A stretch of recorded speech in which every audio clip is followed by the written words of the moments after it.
All right, folks. We good? We ready? We ready to do this? It's about that time. Here it is. We're on the countdown screen. I don't think we have any music yet. It's just all quiet.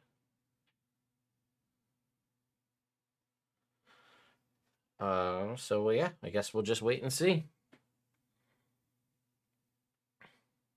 Look out. I'm here to 50 seconds. Here we go. What are they going to teach us about in this? Tuesday's good. I missed the Tears of the Kingdom gameplay from this morning. I saw that was a thing, but I was at work. So, let's find out.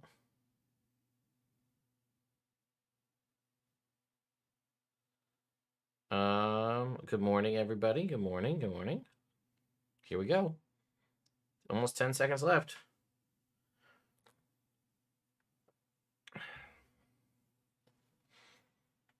Yeah, feel free to pile in. This is going to be the virtual tabletop, so they say. Here we go.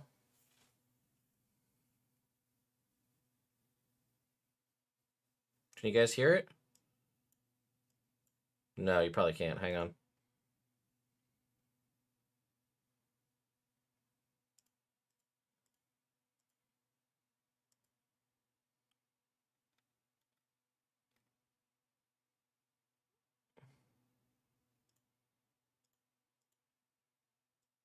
All right, I think you can hear it now.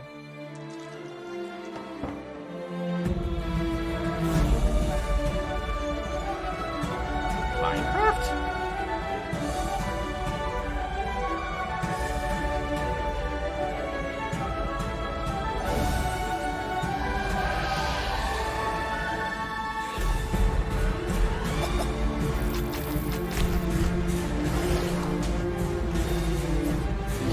I guess D&D Minecraft is the thing.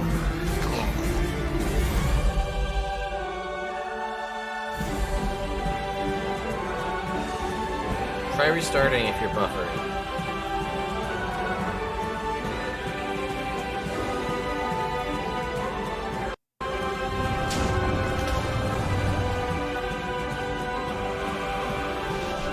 Alright. Not what I was expecting.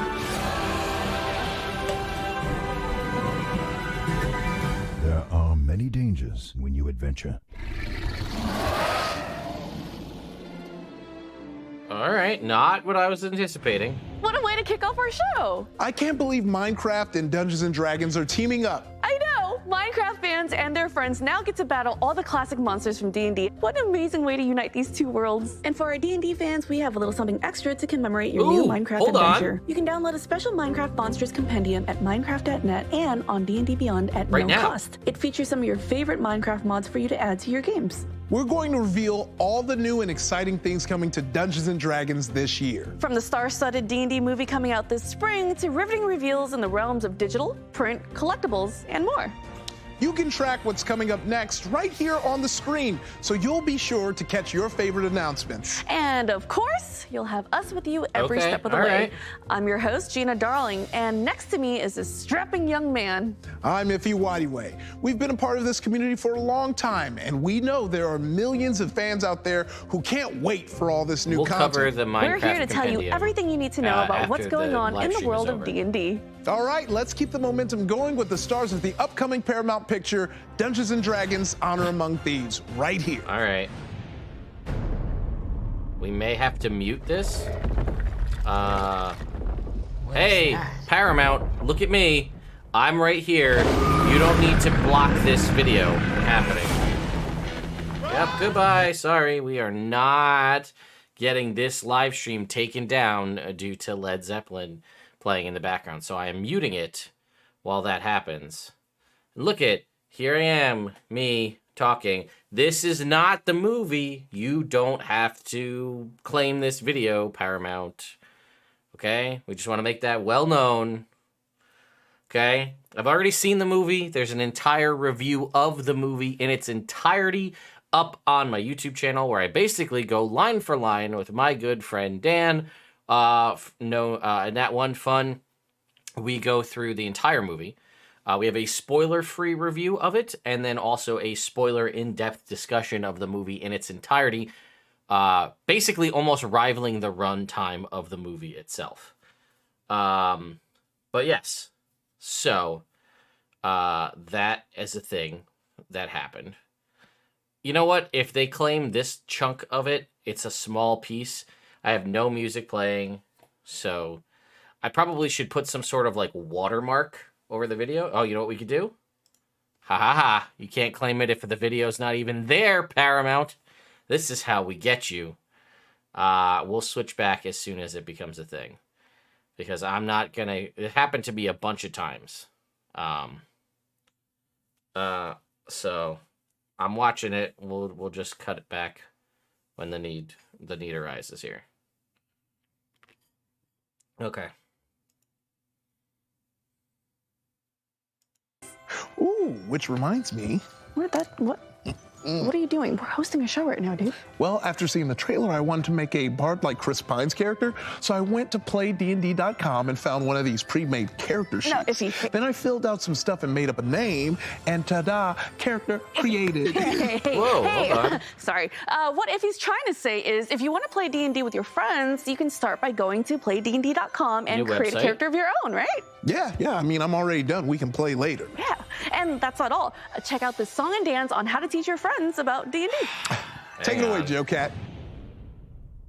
So what do you say? Interested? I don't know. Oh, okay. I'll think Maybe about we it don't and have I'll to get mute back it. to you. Oh, okay. Well, no worries. We can talk about it later. So you want a game with your friends, but they are all new and have trouble playing pretend. It all seems so hard I hope to I don't be get in this the claim. right I hope cards just Joe to Cat doesn't claim my play. Do I know you? But luckily, hope is not lost. Despite how it seems, there is very little cost. In fact, it's quite painless, in some ways even brainless. And so I will teach you today. First, you get your friends together, and yes, you have them pique their interest, and then you grab them, show them live plays or fun short clips or even the D&D movie. Set a time to start playing weekly, make some characters that uniquely fit their fantasy, or dumb memes or something completely left field but groovy. Tell them it's their chance to star in their own series where they can do anything, save the world or be the villain. Use an imagination, you can even smooch a king.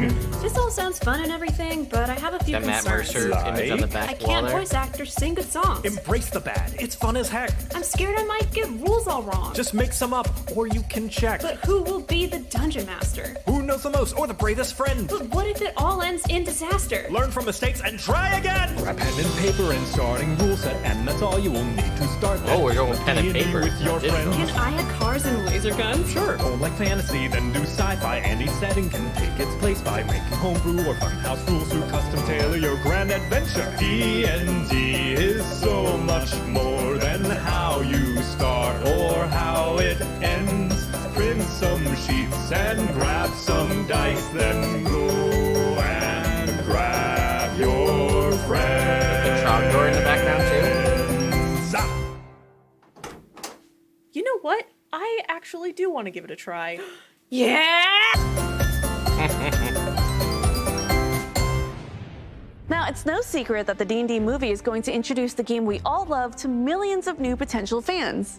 We want to welcome all these new adventurers, no matter how they want to play. And your friendly local game stores around the world will join in on the D&D celebration with an introduction to D&D games from April 6th to April 9th.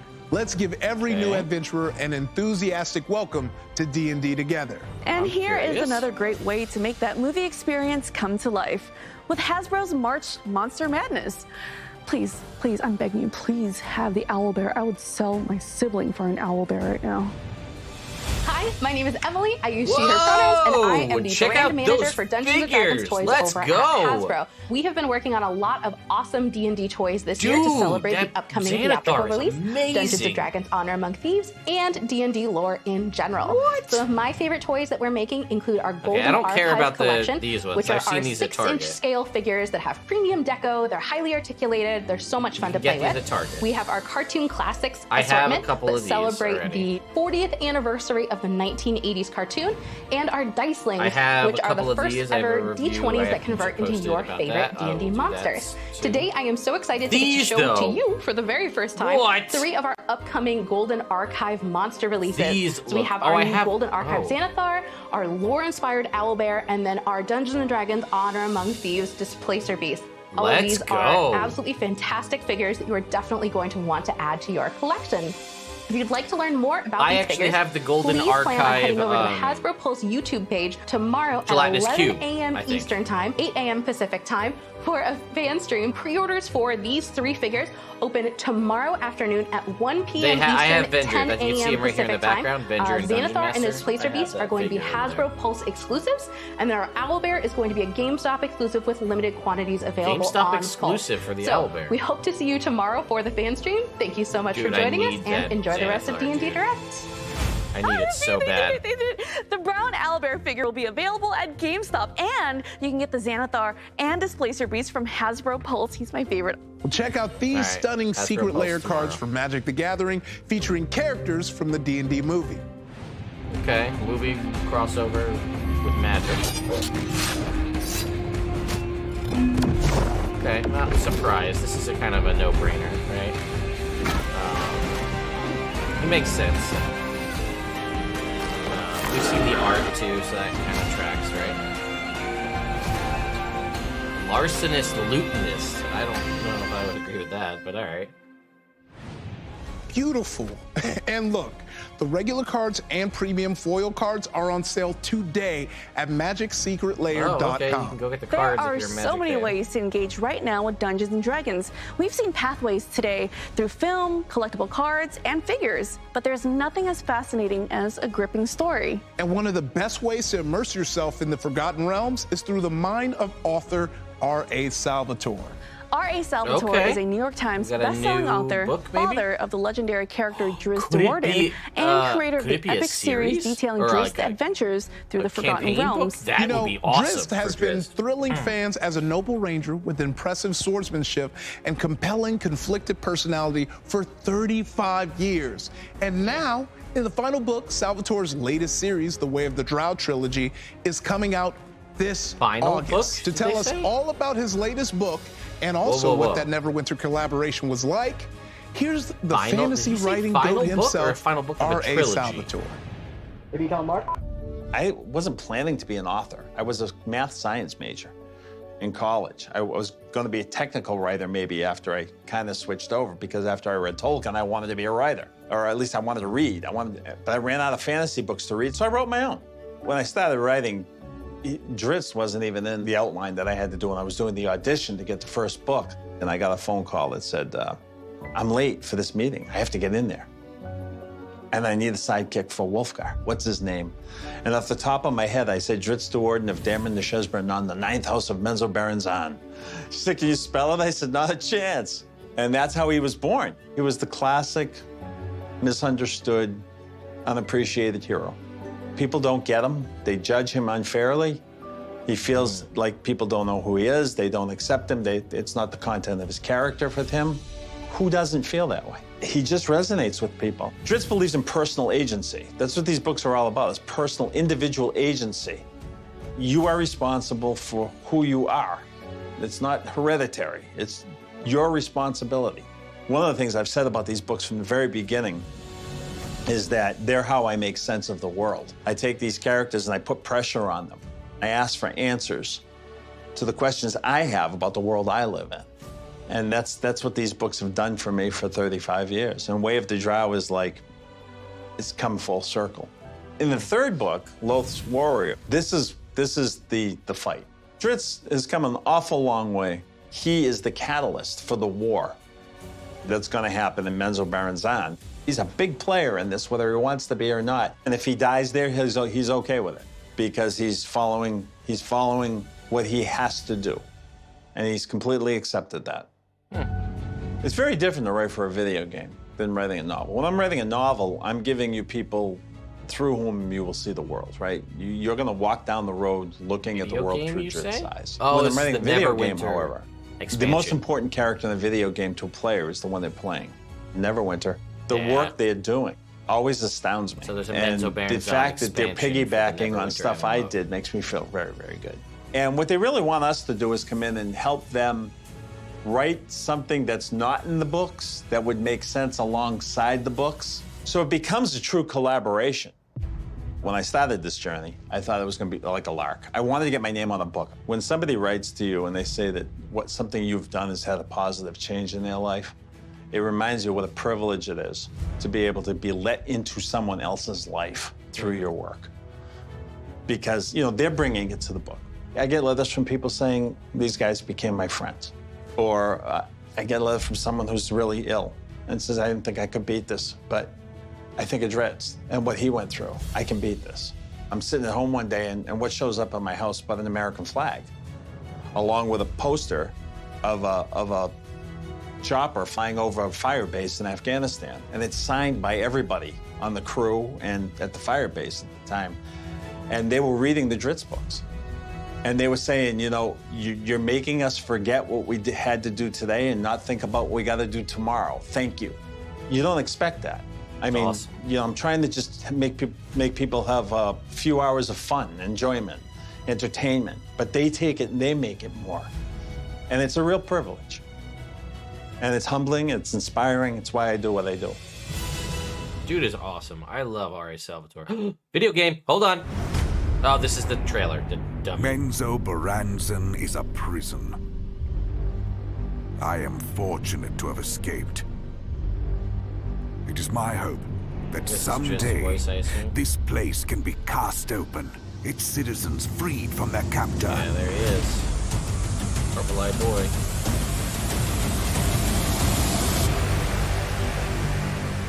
I'm still blown away that this game is still going as strong as it is. Gina and I getting both new got to content fly out to for it, Washington and meet the developers on the D&D digital play space.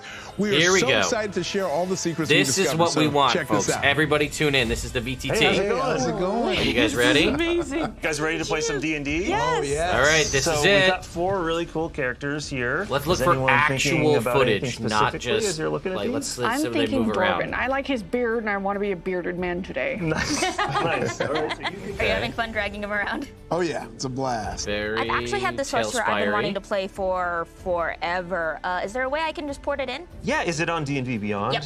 Okay, sweet. There we go, all linked up and ready to go. Okay. Huzzah! There's a lot of ways to Instant play link to D&D D&D online, Beyond. and not all of them are hitting Looks the like- big 3 things that we think were important: fun, convenience, and authenticity. Oh, I missed who that guy's voice was, or who that is. welcome to I missed the his inn. name. Have a seat. I'll get some refreshments. What would you have? A nice grog would be nice. I'm really warm. I was standing real close to the fireplace. You have good wood? I like that they have the The whole wood is map and good. everything set out on the actual table, but they're all Everyone playing on hears computers. scratching noises in the walls. Barton's like, "Damn rats!" and he kicks the wall. I'd like to roll perception to see if I can figure out where the sound is coming from. Yeah, Okay. so you want to go to the walls and kind of look around. Fire breaks It out. is a lot. The whole inn shudders a little bit. Dwarven, do the rats you encounter normally move buildings? Not anyone that I've seen. There might be more Is the to this camera than shaking rats. on purpose? What I want to do is connect all my friends and play with them. They're on their computers, they're on their phones, they're on their game consoles, but we're all together Game playing through the consoles, same you virtual say? tabletop. So that's the dream right there. Yeah. Ceiling crashes down. Is this going to be Everybody available on make a dex console save. too? Oh, okay. So that's under your dexterity. It's at Okay. the top up there. That's The actual. dexterity That looks like saving actual throw. footage. Solid 9. So now you roll 2 dice. Oh, that's so cool. Okay. Okay. Well, All let's right. see how That looks cool it like is to after be you roll. legitimate. Now notice these are We're in Alienware Unreal 5s, laptops. which is latest, greatest. But now we're actually testing with friends of people who work at Wizards and their families. It's got spells, it's got effects, it's got a lot more rules in it. Okay, so there's those a sort of little things bit are what we've been there. adding.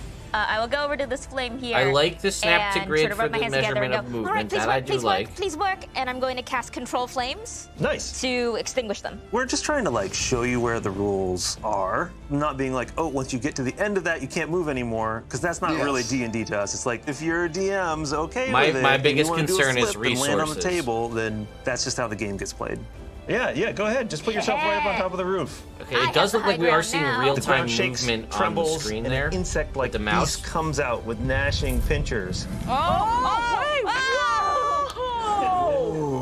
We can have the DM be able to set the mood, set the lighting. What time of day is it? Is it raining? You know, is there fire embers falling from the sky? Okay, we this just is want all to stuff we've enable seen in people other to play VTTs, the way they so want I'm to. not Let's blown away go too much into yet. encounter mode now, which means Okay. that we're all Changing going to roll modes here. This initiative. must be So- combat. Let's watch. Oh, look at the initiative up on the DM top. dice. I do like that. 2 20s. No. It always happens. So he's going to turn around and actually acid spray the okay. kobolds. That looks pretty good. Really? I gotta give him a D&D is little the credit first for that. mod All right. community. Yes. Right? Like, Yes. you go all the way back. We're going to make our own content, but we want to make that content out of building blocks that Yeah, no everybody can break apart microtransactions and yet. make their Initiative own tracker is content nice, from, I because agree. that remix is like I like the core to visuals. DNA They of seem D&D. I will use my longsword. All right, let's see. Here we go. Oh! Okay, he bumps it. He doesn't actually swing. Not that I expected that, but So with these tools that you're going to hand to the players, is there a way for the community to share assets? The strength of it is the community, and the community creating everything. And we create stuff, and then the community tries to one-up us, and then we try to one-up the community. Shared right? assets. Like, that's a big part of it, and having that sort of marketplace where you can just like download other people's stuff and check it out. I think that's like you a can core upload to your own the final assets. Do you hear experience. that? Then I'm going to hold out my hands And share and free cast magical assets soul, via the with thing, all of it them sounds focused like. on the Ankh. We're going to put everything in the monster manual in it. We want you to be able to, play That the game. tracks with what as it's Kyle written. Brink told me in my interview with him. I don't do physical activity. Miss 18. Ooh. Slam down to the left and right of you. I feel like it's so perfect to come in and be able to visualize and see everything and hear everything. That's what my favorite thing about this whole VTT Okay, you're right. They did say is. marketplace. There's always Fair like enough. a group of people that want to take that 5-hour prep, and there's people like me that just like give me an in, some characters. All right, and I'm we'll playing. see. Oh, there we go. Tracking was all things that were mentioned. Two dice. Let's go. Free sharing so I think is the big big. question is, when are we getting the virtual Oh. tabletop? Next, we're just going to open it up slowly to more and more people. Beta testing? So that hopefully a lot of the people listening will be able to play it this year. I hope This that you are year? so very proud of this because I was in awe. I am This glad that you guys year. like it. That You never know, right? That's where I'm at with the developers. Like, I need the feedback. I need the loop. 2023. Playtest in 2023. So cool. It's true. To get to see all of this in its early stages was so exciting. We'd like to go now to the WZK newsroom where they have the latest developments of escape of a life-size mimic. Let's. Oh, let's this find is out the what's Whiz going on. Kids life-size mimic.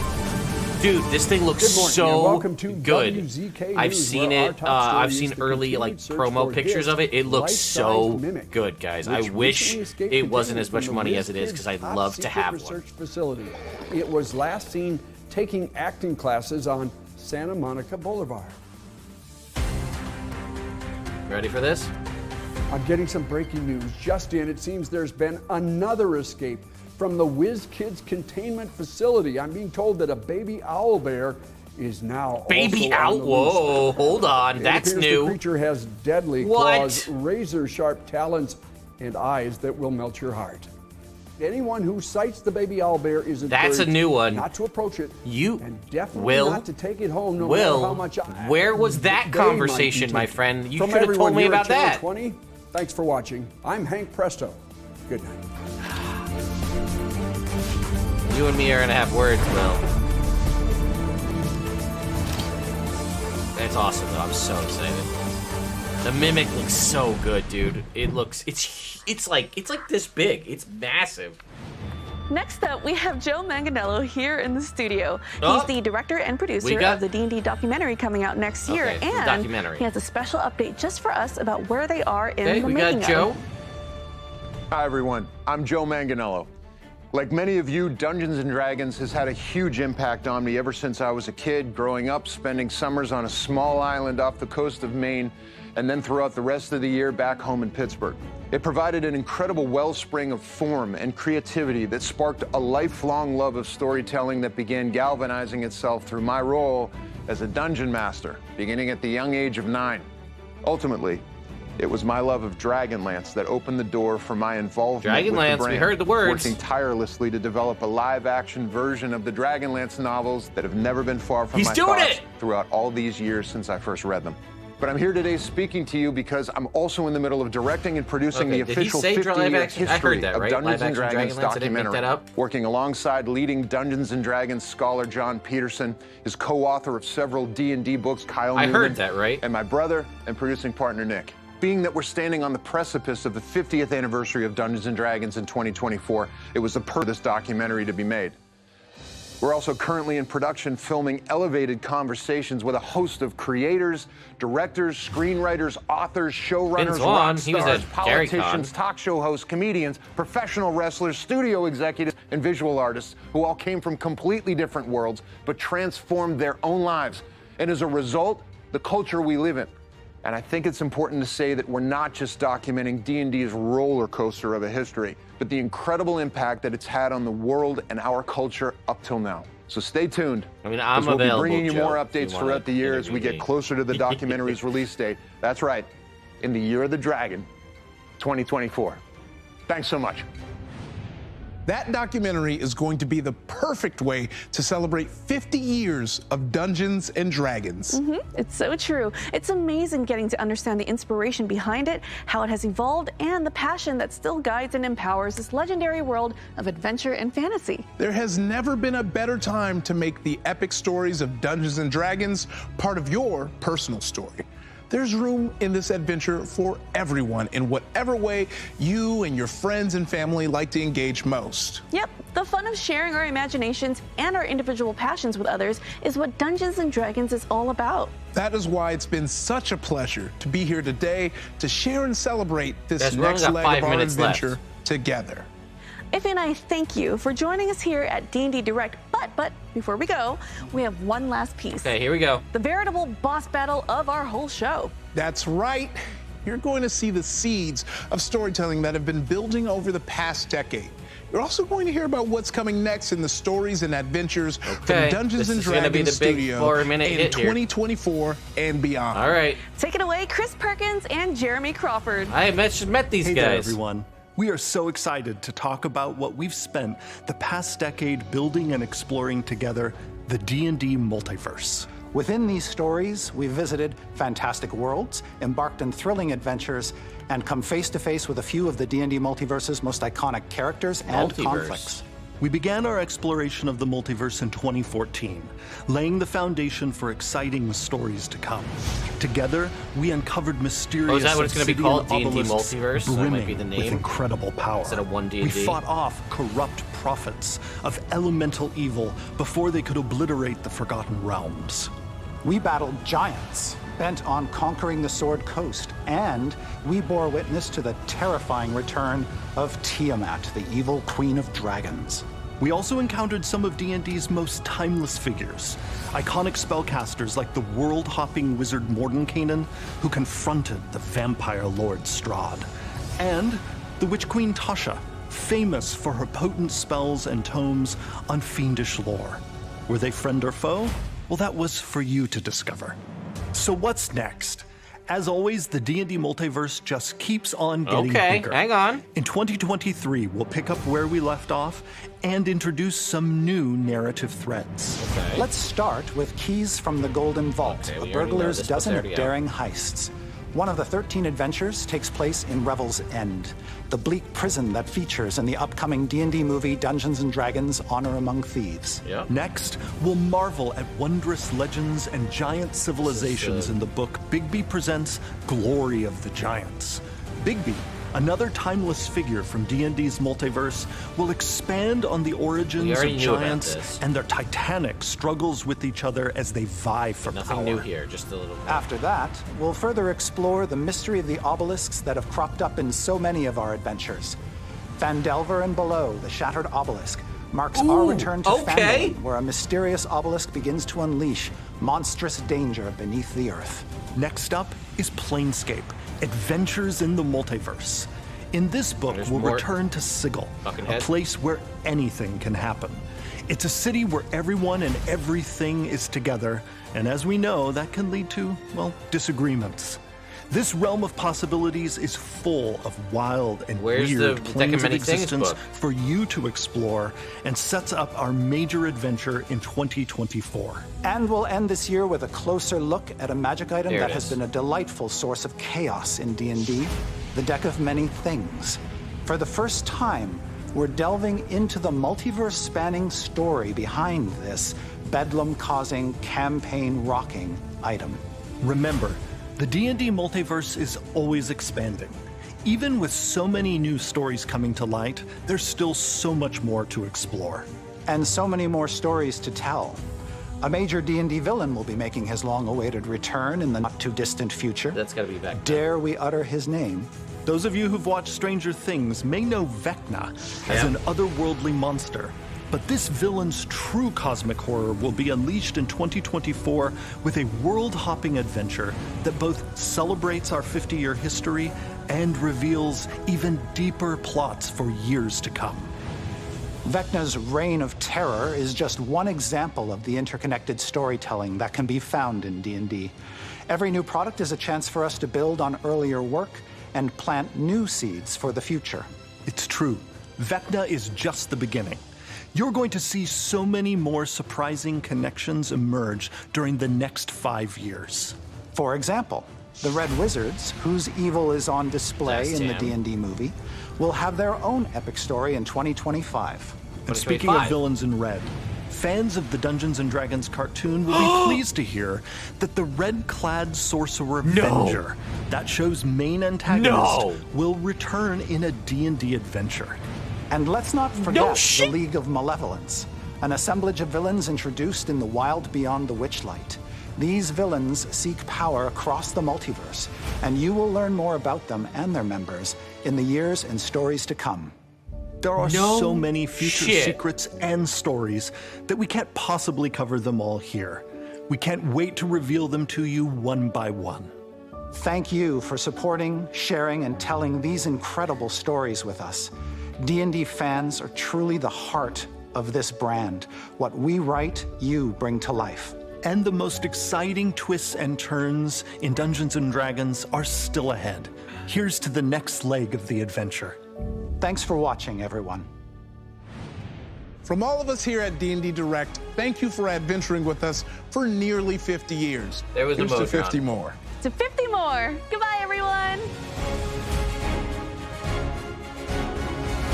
Okay. Huh. Yeah. D&D Beyond's doing a post-show. Okay. So we'll leave that up. In the meantime, we'll come over here. Okay. So.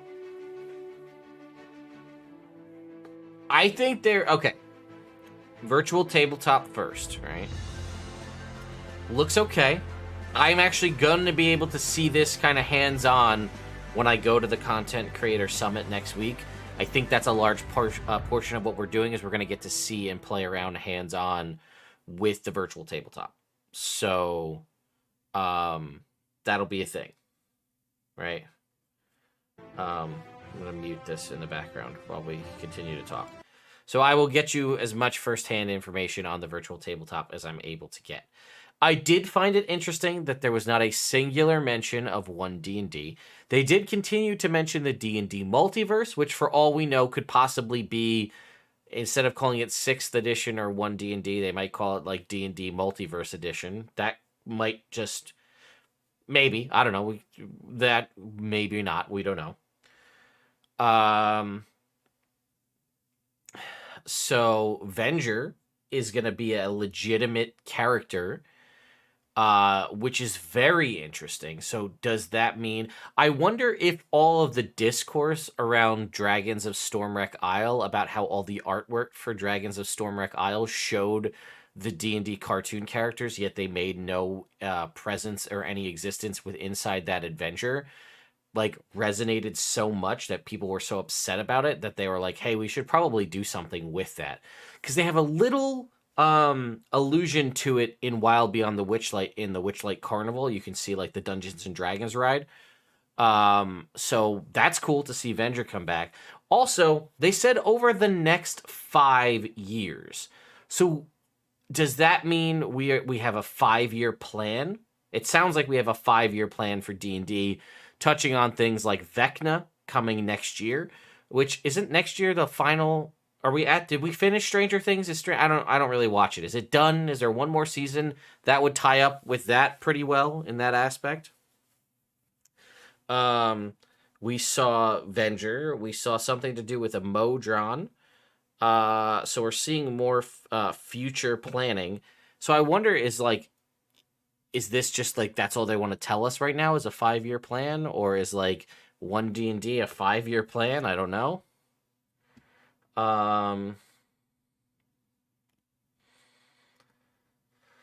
Let's see. We got the obelisks appearing in the Phandelver campaign, which I'm very excited about because I love Phandelver.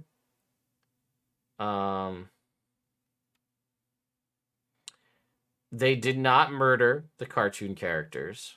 Watch the movie. That's all I can tell you. If you watch the movie, you'll know.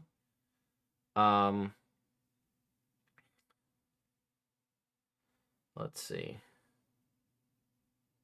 One more season of Stranger Things. All right, so then that tracks, right? If there's one more season of Stranger Things and Vecna's coming next year, that all kind of fits together.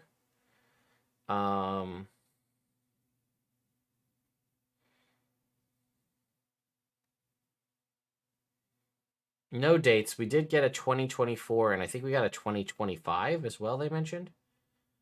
Was it Avenger was 2025?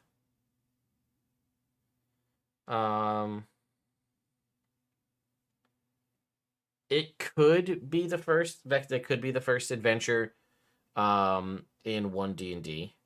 Let's go and pull up.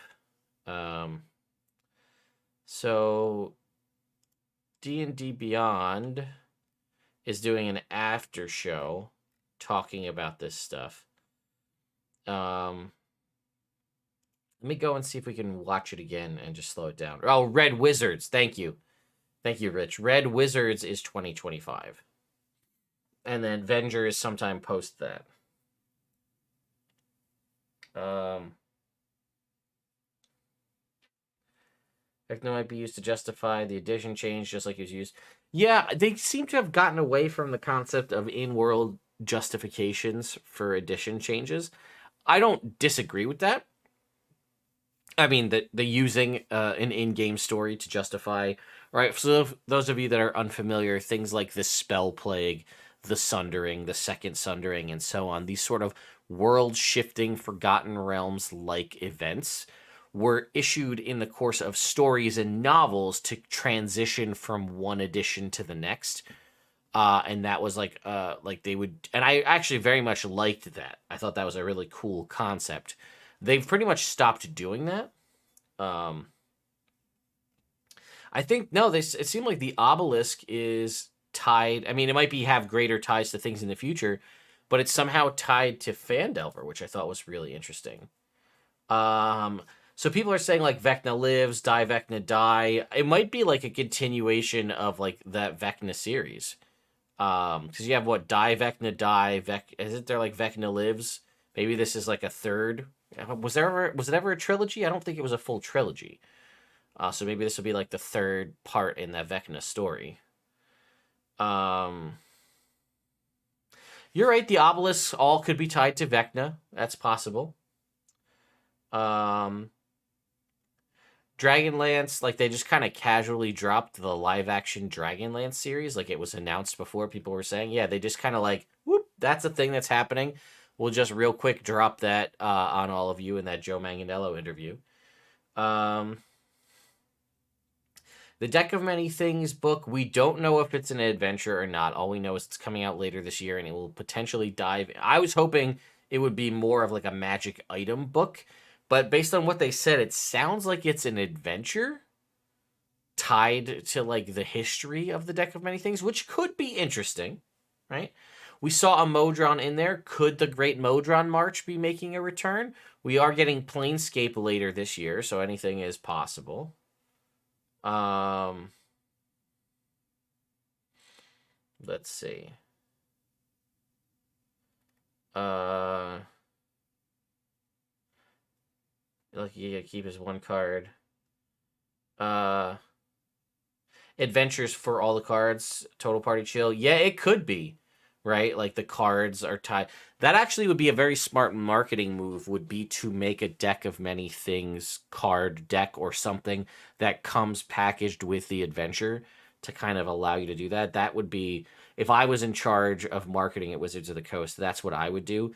Whether it's tied directly to the adventure or as a sold add-on, like a separate thing, I would probably do something like that. Yes, there was reference of Greyhawk in the Acquisitions Incorporated game. I don't think that's necessarily going to be tied to anything. You know what? Let's go back and let's just catch that ending again. All right, we'll just go to the end part. All right, here's the virtual tabletop. Once again.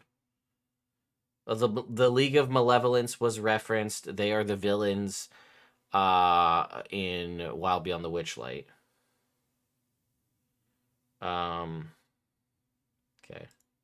There's a lot of ways to play D&D. D&D Multiverse. To see the seeds of storytelling that have been building over the past decade. You're also going to hear about what's coming next in the stories and adventures from Dungeons and Dragons Studio in 2024 and beyond. So. Take it away, Chris Perkins and Jeremy Crawford. Hey there, everyone. We are so excited to talk about what we've spent the past decade building and exploring together, the D&D multiverse. All right. So take it right there, the past decade building together. So we're talking purely about 5th edition at this point. So they're talking about how they've been building the multiverse for the past decade. Well, I would argue you've been building the multiverse for longer than that, but let's keep going. Within these stories, we've visited fantastic worlds, embarked in thrilling adventures, and come face to face with a few of the D&D multiverse's most iconic characters and conflicts. We began our Unrelated to this, I interviewed both Chris and Jeremy together at PAX East. I still have to edit that video. It'll likely be out tomorrow, maybe later today if I'm feeling ambitious. So be on the lookout where I interview both of them about D&D and their design process and stuff like that. Exploration of the multiverse in 2014, laying the foundation for exciting stories to come. Together, we uncovered mysterious obsidian obelisks brimming with incredible power. So we get the reference to the obelisk here, talking back in 2014. We fought off corrupt prophets of elemental evil before they could obliterate the Forgotten Realms.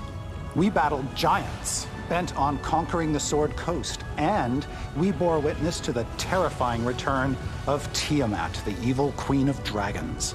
We also encountered some of D&D's most timeless figures, iconic spellcasters like the world-hopping wizard Mordenkainen, who confronted the vampire lord Strahd, and the witch queen Tasha, famous for her potent spells and tomes on fiendish lore. Were they friend or foe?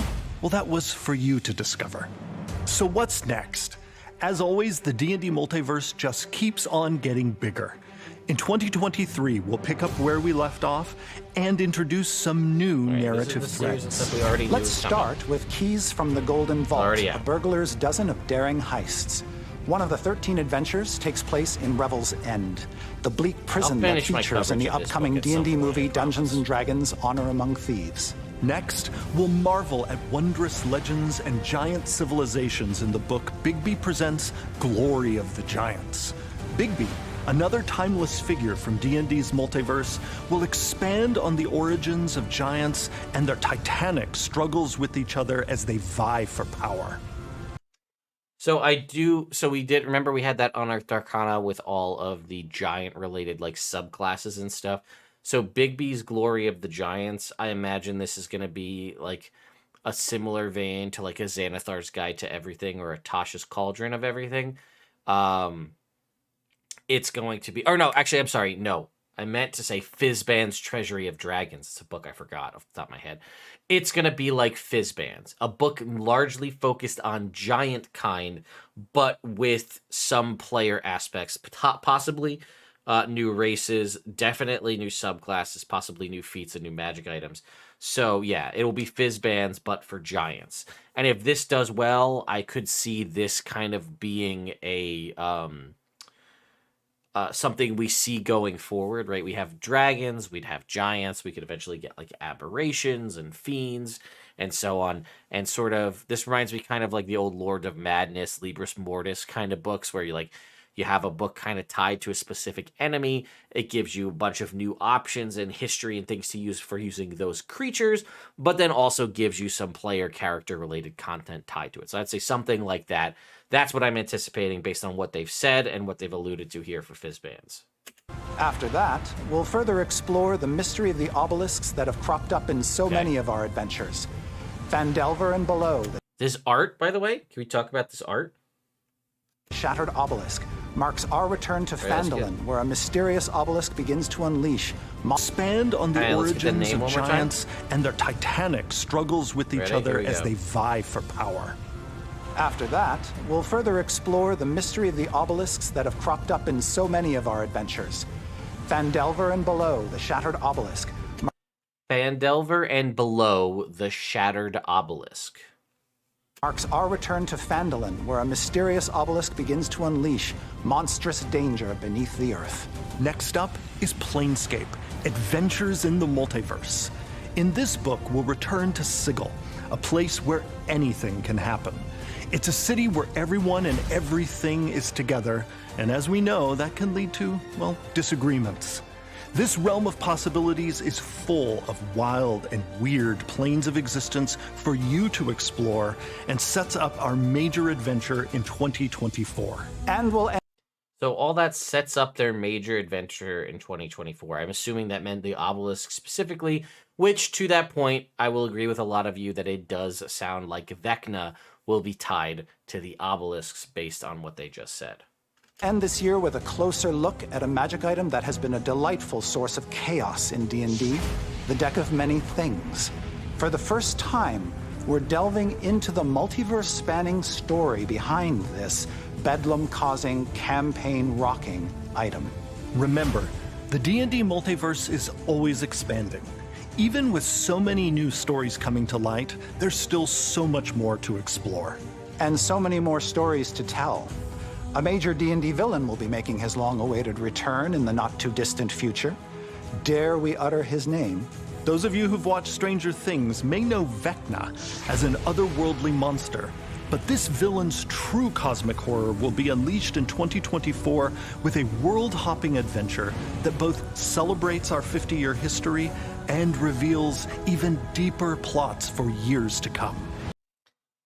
World-hopping adventure that's like worthy of the 50th year anniversary. If Greyhawk or any of these other things that we may not think are actually coming to the world of D&D are going to exist, will likely be at least referenced in this Vecna adventure, because they said it's world-hopping.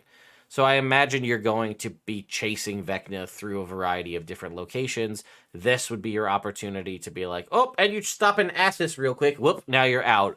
Not like a huge focus on going to Dark Sun or to Greyhawk, but my guess is that's how you'll kind of maybe get that, because they're saying it's supposed to be, you know, befitting of a 50th year anniversary, but also to set up plot threads for years to come.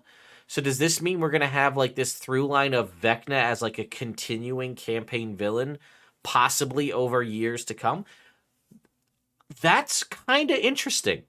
Maybe I'm reading too much into one sentence here, but that would be pretty unique to see like, hey, we're going to like hit you with Vecna real quick early on in 2024. And then like, maybe Vecna doesn't die. Maybe Vecna gets away. And then all of a sudden in 2026, you're playing some other adventure. And then like, boom, Vecna back. And it's like, what? I was not expecting that. We are a whole year later. That would be really cool. I can't say that that's what it's going to be, but that would be an interesting, unique concept there. Let's see. Let's see. What else? We got anything interesting from what you guys are throwing here in the chat? Yeah, people are saying like MCU kind of stuff. Please don't have an MCU wave vibe. I don't think it's gonna go that far, but you know, Vecna is, in a D&D sense, a Thanos, as it were. Not necessarily the same, but is like a significantly named villain that you could possibly... I think it's too late to start doing this. Had you started Vecna in 2014, and I guess maybe you did with these obelisks, right? Maybe that was that whole thing. I don't know. But like I said, maybe I'm reading too much and it's seeding plot ideas for years to come. I don't know. Vecna's reign of terror is just one example of the interconnected storytelling that can be found in D&D. One example of the interconnected storytelling that can be found in D&D. Now, again, this could just be high-level, like, jargon, but perhaps it is going to have through lines and interconnected storylines. Every new product is a chance for us to build on earlier work and plant new seeds for the future. It's true. Vecna is just the beginning. You're going to see so many more surprising connections emerge during the next 5 years. So many... Oh, okay. Now that I'm thinking about it, so many more surprising connections over the next 5 years. So perhaps if we're going to use an MCU vibe and we're going to use that as an analog, perhaps that's stating that Vecna is kicking off a 5-year Avengers-like event that will happen over the next 5 years. Pulling in things like Venger, like the Red Wizards, like all of these big major plot points that exist in the world of D&D to ultimately reach ahead in, I guess, 2028 or 2029. I don't know. It has to be done very well to have it really truly work. I don't know how I feel. I have a lot of faith in Chris and Jeremy to make that happen, but how much middling and puppetry happens from above? You know what I mean?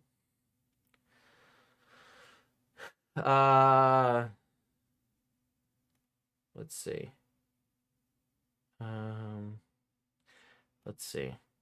They want Vecna as a Thanos. Yeah, I would agree. You could have addition spanning campaign in 6E. I mean, given the amount of money Marvel rakes in and the agreed we know to have WotC, makes sense. There's no new settings. Sounds like MCU indeed. Hopefully phase 1, 2, and not 3, 4. Accurate. Seems not like they can't, but they feel it's too much of a risk in spending time on nostalgic legacy ideas. Lag Winning Shifter and Quantumania 2024. Maybe. Vecna's 5-year plan involves my character having to stand in a bread line. I'm going to be upset.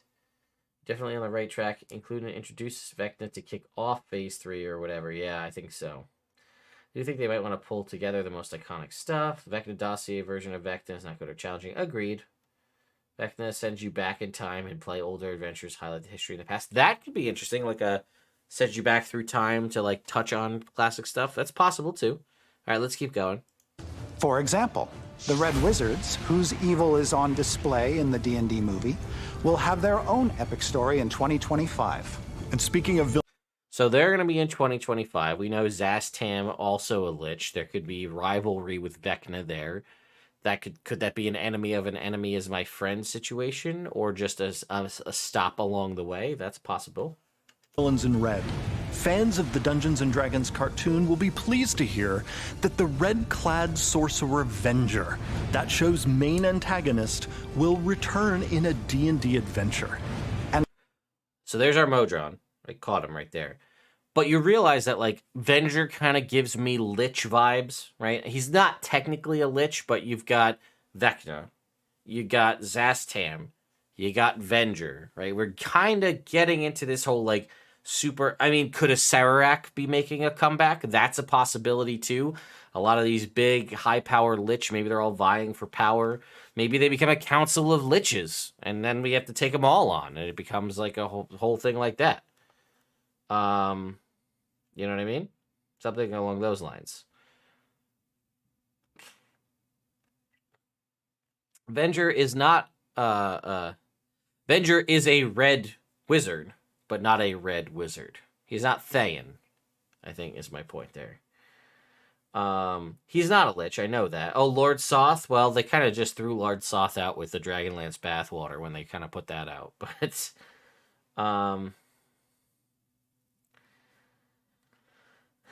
alright, let's keep going. And let's not forget the League of Malevolence. And here you have... What the hell was his name? From the League of Malevolence. Why does his name escape me? Oh, somebody in chat tell me his name. Starts with an M.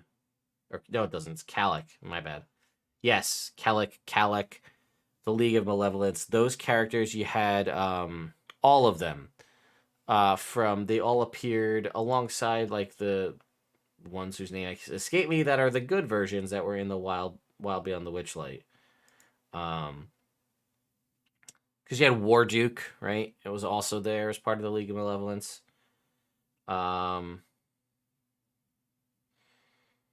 easily see them introducing Vecna, pretending to be someone good.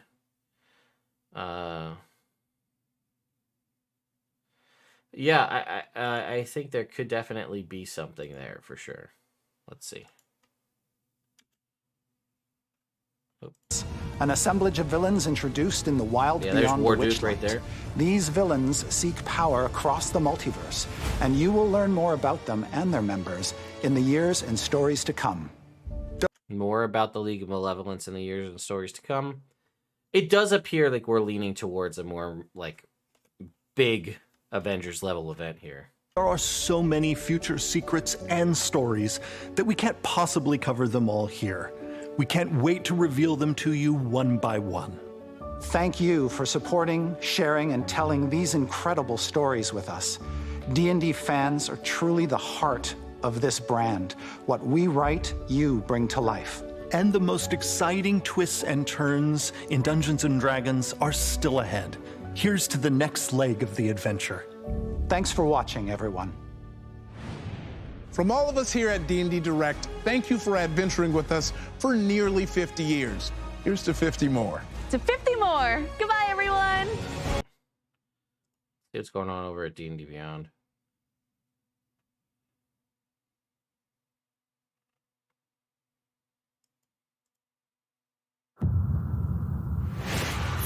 I gotta get rid of the ads here.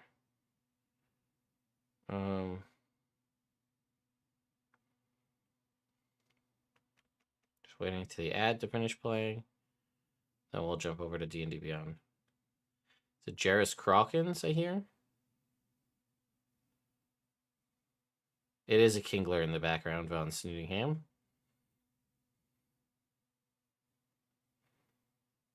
Come on. The blank cards. They'd be the strongest. So you can pick up your own magic cards if you're bored. I missed that. We do important work. So, briefly for folks, Tristan, this is our first time having you on the channel, I believe. Thank you so much for joining us. Thank you for having me. Obviously, very excited to be here and talk about everything that just happened. Tristan, I never get to see you anymore. Hi, Chris. Chris, of course, has been here before, but thank you. It has been a little while since we were able to bring you to folks. How are you doing today?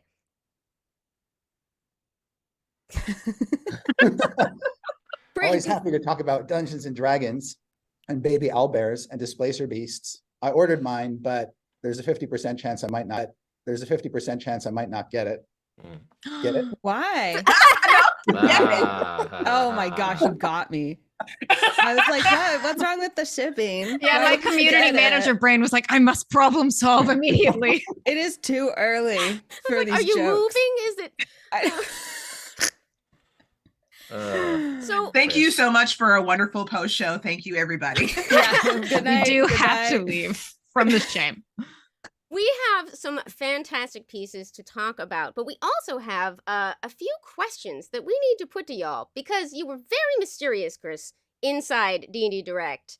So Anna, would you start us off? Yes, there were so many Easter eggs, clues, things that people are scribbling down immediately to try to like connect the dots with.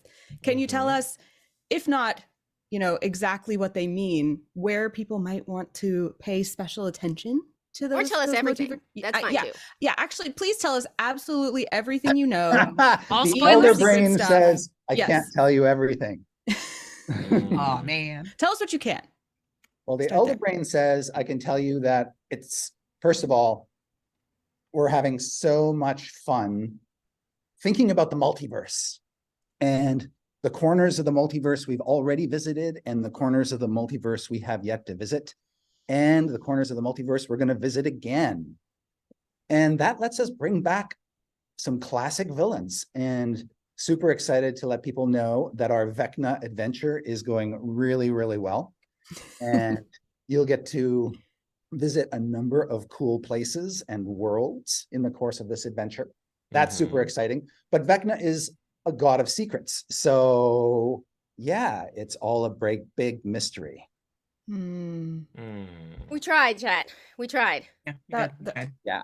We got something. We also have some things before that adventure comes our way. We have some fantastic books coming our way this year. As mentioned, we had Keys from the Golden Vault already come out, but we have a few more pieces that I believe we get to share. Could we take a look at some Bigby? Can we? While we get those assets prepared, Latia, we were hoping, did you have, I think you had something you wanted to go with next. Did I? I do. I have a question for Tristan. For this year's books, we have, as we're getting the art previews up, but is there anything that you can tell us about the pieces that we're going to, Oh, let's see. I think, well, maybe the pieces are ready. Let's see. All right, let's see. We want to talk about some new first. We want to talk about Bigby. We saw. I think we should start big. Yeah. Start big. Start big and with then Bigby. I got that one. See? Oh my gosh, look at this. Okay. So this is coming to us from Brian Valeza, and in some fashion associated with Bigby, but we got only a fragmented look at it, and it is gorgeous. Let's see. Offerings being given. There's a If white this is dragon indicative head of right the here. whole piece, Looks like can't a say too javelin of much. lightning here. I've seen it. I know Chris has seen it. It's just that deep dive into just getting to. I any of remember the books that really quarters take us, were deep listed into the for the lore, and various really books. exploring. One That was topic getting last into the year. nitty gritty is always. We did that with Fizban's Treasury of Dragons, and I can't wait for y'all to see this. Chris, do you have a tasty nugget from this that you can share? I don't. Well, one of the great things about Giants, of course, is that they come in all sorts of varieties. Ooh, that's a pretty piece of art. They've got their own environments to explore, and so we get the full range here, from icy, desolate places to fiery, tumultuous places, to the sky, to the sea. But we'll be really kind of digging deep, not only into the lore of dragons, but also into the sort of the dynastic origins of these titanic beings, and really getting a sense for what makes them tick. Oh my gosh, I love it. I love getting to see all of the ways that the different types have. It feels just kind of awkward. This post show. I don't know about you. But it feels a little awkward to me. So I don't know. But I'm curious what you guys think.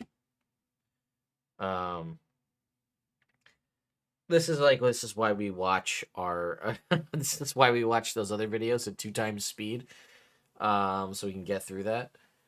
I did find some other interesting stuff on Twitter while we're sitting here. Don't really want to sit through this after show, personally, but with some a look at the year ahead, a roadmap graphic that we might be able to share. Okay, well, yeah, here it is. Because, of course, first up is Bigby coming our way, but we also have some spookiness coming. Yeah, with this was shared on Fandelver Twitter. I a pulled little this up later too. on. And, of course, we have the brilliant, can I bring it up one more time, that Planescape piece. That Planescape, please. I'm super excited for Fandelver. I feel like one of my favorite conversation. Well, one of the cool things is if you take a look at this, we have, I mean, look at this art, right? And we have OG Planescape artist right back here. Also, can we talk about this over here in the corner? Do we see this armored fighting? I can't get it to zoom in. This like monodrone over here. Can you guys see this? With the eye patch and the sword and shield? Like, hello? This is amazing. Also, I love this artwork. Looks fantastic. So good. The after show's happening live right now. That's why it's not on YouTube. Like, I wish I could zoom in on this, but every time I can't. It keeps, like, breaking. But, yeah, this looks fantastic. All of the characters. Like, the art just looks so good. I love all of this. Yeah. Even, like, if you look just, like, in the background at all the characters.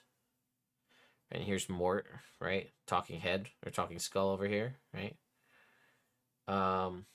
Yeah, I guess we could open it up in a new tab, huh? We'll do that. There we go.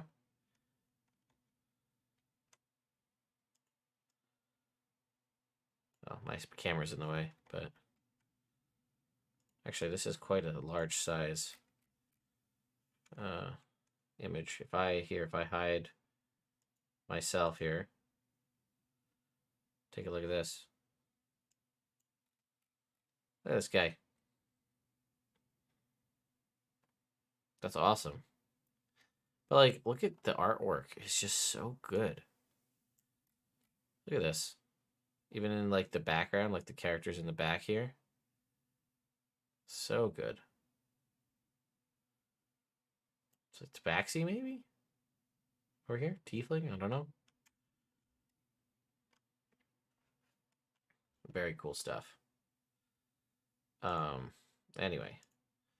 Let's go back to our after show. See if we're getting anything of use from it.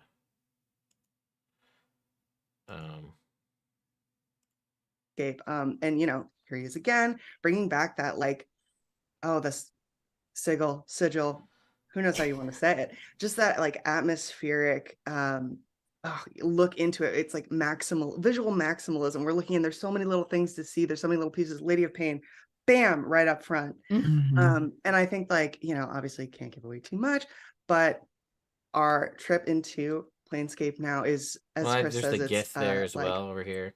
Certainly honoring the roots and then just blowing it apart, expanding, looking in every door we can to just kind of see everything that Planescape has to offer. I'm so excited for folks to get in there. This looks great, though. I'm very excited. Can I ask? Like donuts? Oh, yes. Yes, I do. Yes. It is. It's just kind of cringy. It's a live show, though. That's why people are asking why it's not on YouTube. It's because it's live. This is happening right now.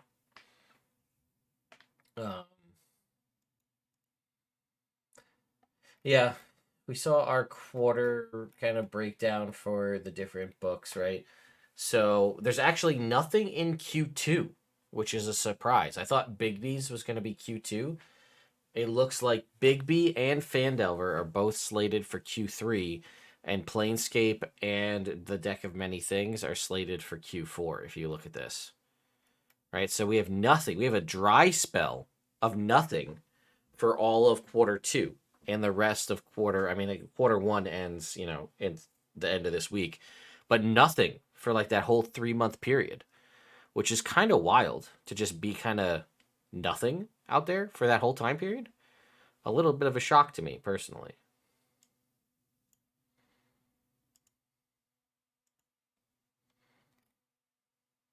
So I think this is a Slod, not a Banderhob.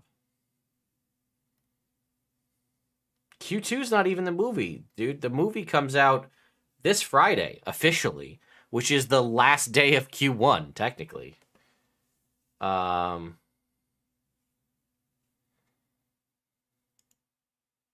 Deck. I love the chaos that has been wrought by this deck. What is going on? What is happening? We're looking. This is so exciting. Tristan, would you like to talk about the deck itself? And you've seen the new art. I've seen so much. In fact, if you look at this piece, you will see, using the actual deck itself, a thing that, players may be able to get their hands on soon. This is something that players maybe get their hands on soon. Everyone working on this is such a big fan of of this, of like the process of cards in general, of the deck of many things. It's something that been spending a lot of time looking at myself. So you would be able to get one, it sounds like? I just love that we are actually like, you know what? There are many things. Let us tell you what they are. Let's dig in there. I truly can't say anything because I don't want to give any information. Fair. And there are many more things than you might think in this product, because we've never done a product like this before. It is a deck of cards and an accompanying book, and together they comprise this product. The book digs into the history of the deck and its sort of cosmic place as a force of chaos. And the book is full of player and DM content inspired by the deck. And for those who are really nerdy and know that the deck contains 22 cards, have I got a surprise for you? Because actually, we have expanded the deck to include all new cards. Oh no! All new cards? More chaos. More than See, but I always draw the worst cards. I have drawn the void before. You can't do this to me. So as a DM, you now have a greater selection of cards to choose from to customize your deck, and you can surprise and delight players by throwing in cards they've never seen before and they don't know the effects of. So it's like you can have like your own version of both the 13 and the 22. Oh my goodness. Yes, there are many, many, many new cards to play with. Deck of even more things. Yes. Truly. Many more things. This gorgeous piece is by Craig Spearing, by the way, and we are so excited that we get to share a better look at that. Sarah, I think we had one more thing we wanted to check on. Well, I gotta know about, we saw in that amazing video at the end that we saw a lot of returns of those classic villains that we have from D&D. And I was wondering if y'all could tell us a little bit about how the Red Wizards, how Vecna and the League of Malevolence are really going to be featuring in this upcoming year. Yeah, Chris, tell us. Tell us everything. everything. Yeah, so as we creep ever closer to the big 50th anniversary, and hot on the heels of the D&D movie, which is a bona fide hit, the Red Wizards are going to be in the public consciousness. And we haven't, on the studio side, really gone back and explored them in a long, long time. And so our team is really excited to pick up that ball and have some fun with these classic bad guys.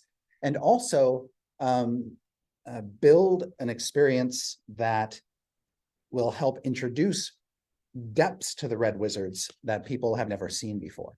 So that's super exciting. And it was actually a bit of a joke. We were talking about Red Wizards one day, and we were looking at this Venger figure. And it's like, oh my God, he's a Red Wizard too. And then it's like, oh, see, the cartoon. They said Venger, millions Red Wizard. Of fans. People are always asking us, are we ever going to do anything with the show? It was at that moment when we just sort of all looked at each other and went, oh my God, Venger. We've brought Tiamat back a couple times now. Who hates Tiamat more than Venger? Who's a redder Red Wizard than Venger? You guys were telling me no. In that moment, we're just like, we got to do something with this guy. And if we do something with this guy, maybe there are some other things from the D&D cartoon we can plunder and bring forward. And Presto's magic hat. Things got out of control really fast, and now here we are.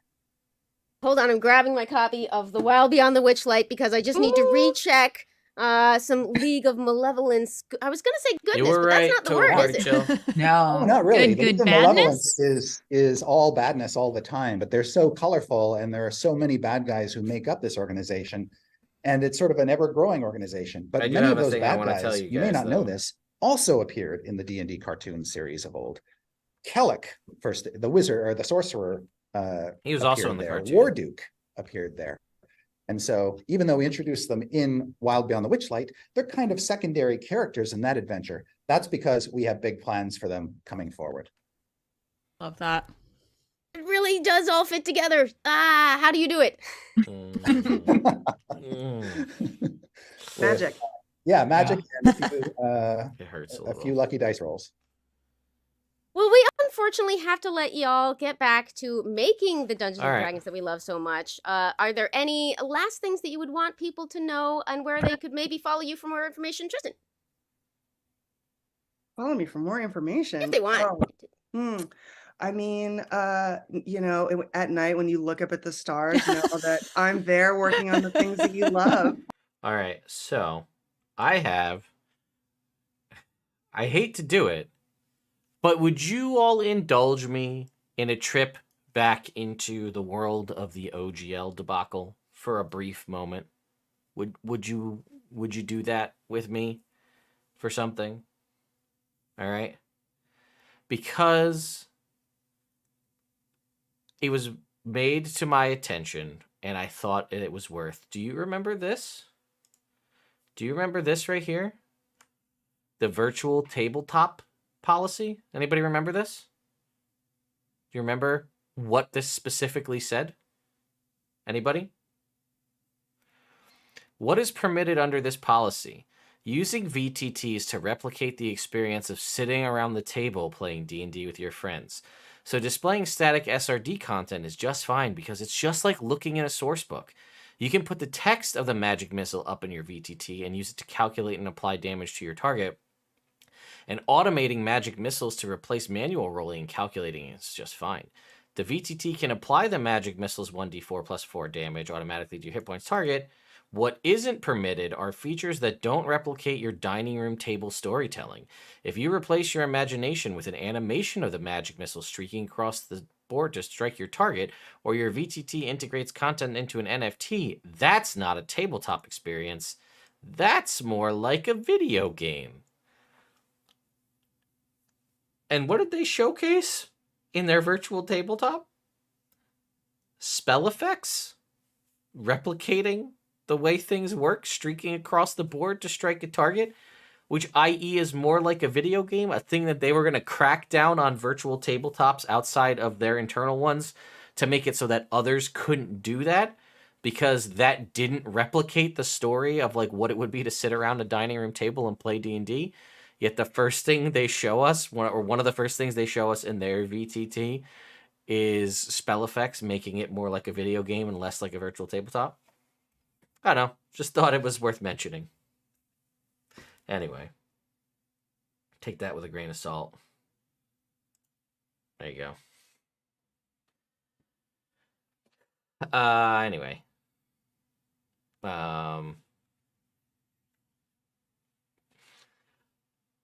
Interesting stuff, though, right?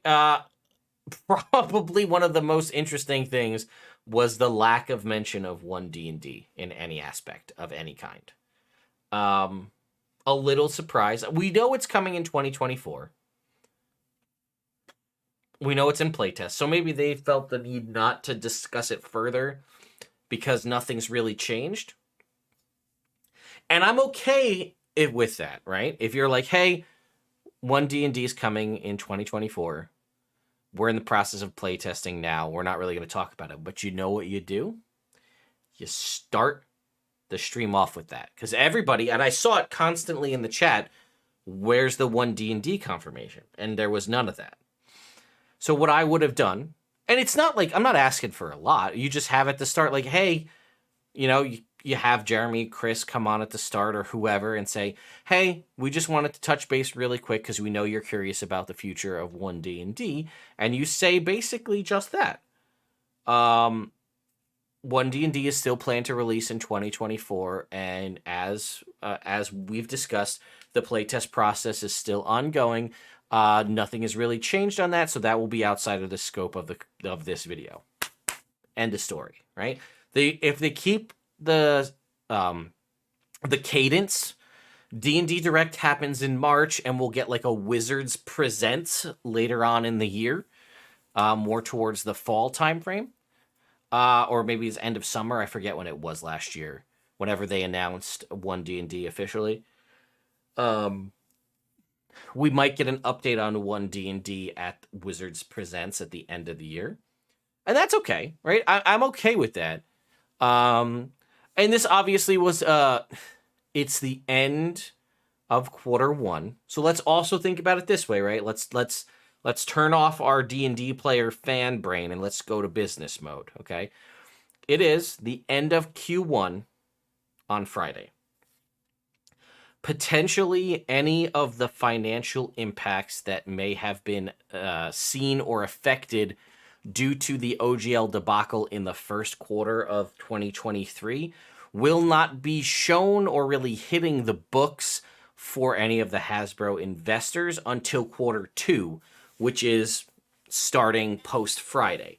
So this is also a great opportunity, this D&D Direct, to generate hype and reassure your investors and shareholders, here's what we're doing. We want to build hype around our brand. So what do? You come out the gate strong with Minecraft, right? For people, I mean, it's kind of like watching the TikTok hearings where it's a bunch of people that don't know what TikTok is. A bunch of people that are in that same kind of thing, probably a lot of the shareholders out there, don't really know what Minecraft is, but they know it's super popular and everybody talks about it. So let's get D&D and Minecraft together. That's a great way to be like, hey, you know what? And ultimately, in a similar vein to the movie, you have a ton of kids out there, and even, young adults and adults, right, who play Minecraft, who possibly have no idea what D&D is, or have never played D&D, but now that D&D is in Minecraft, they might be like, oh, I'm curious about this. It'd be like the same thing like putting Drizzt Do'Urden in Fortnite. A bunch of people who don't know who Drizzt Do'Urden is, but they know what Fortnite is. You're going to get new people to at least get cursory interest in the base game where these things are from. So Minecraft, totally get it. You've got the movie coming out officially on Friday. That's also going to pull in a ton of new players, or at least interest in the game from people who are just the casual moviegoer who don't know what D&D is. So that all makes sense to me too.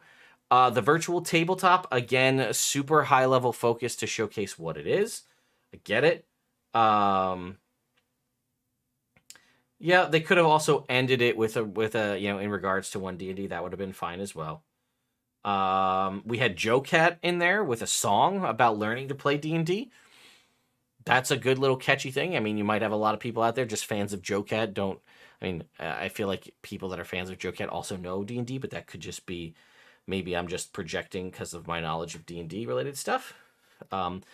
Surprisingly, to your point in the chat here, no D&D tie-in adventure to the movie, which still boggles my mind that would have been a way to print money in Q2. After the movie releases, here's your tie-in adventure. Now, nothing is stopping them from releasing a free PDF on D&D Beyond. What I think would be even better is, do you guys remember the One Time Acquisitions Incorporated was in movie theaters? Because I remember that. Do you guys remember that? It was maybe 4 years ago. They were doing their Storm King's Thunder campaign session. Chris Perkins was still the DM, and it was, you could go in Regal Cinemas or AMC theaters, I forget which one it was, and go and watch Acquisitions Incorporated live while it was broadcasting from PAX West. You could watch it live in a movie theater. And if you went to that movie theater, they gave you a soft cover version of the adventure that Chris Perkins ran. That was a thing you could get for just attending that movie. You want to talk about a great way to sell tickets? If you were giving granted, that was a limited series event, so you'd have to print thousands of them for every single moviegoer to get a soft cover copy. So that, I guess, is not a direct corollary, but that was a cool thing you could do. But it would be something, even if it was just a free PDF or something, or you buy the D&D popcorn container that looks like a D20 and it gives you a code to get it, or a QR code that you could scan to get it. Even if it's free, it just gives you a physical attachment to the digital product. So you're like, oh, hey, let me scan this with my phone. Now I'll take into D&D Beyond and I can download it for free. Something like that. I'm very shocked at the lack. We do have the characters as stat blocks for free on D&D Beyond, which is nice. I do agree with that. But I do think you are missing out on not having some kind of, even if it's a one-shot, or like, because so many people will likely go out and see this movie and be very interested. Like, how many people are going to go see this movie and then want to go play a druid that turns into an owlbear? And 90% of the people that just go out and see this movie and want to get into D&D are not going to know to go to D&D Beyond to download the newest playtest packet material for one D&D druid that allows you to... did I just lose my connection to my headset? I guess my headset died. Well, so much for a warning on that headset.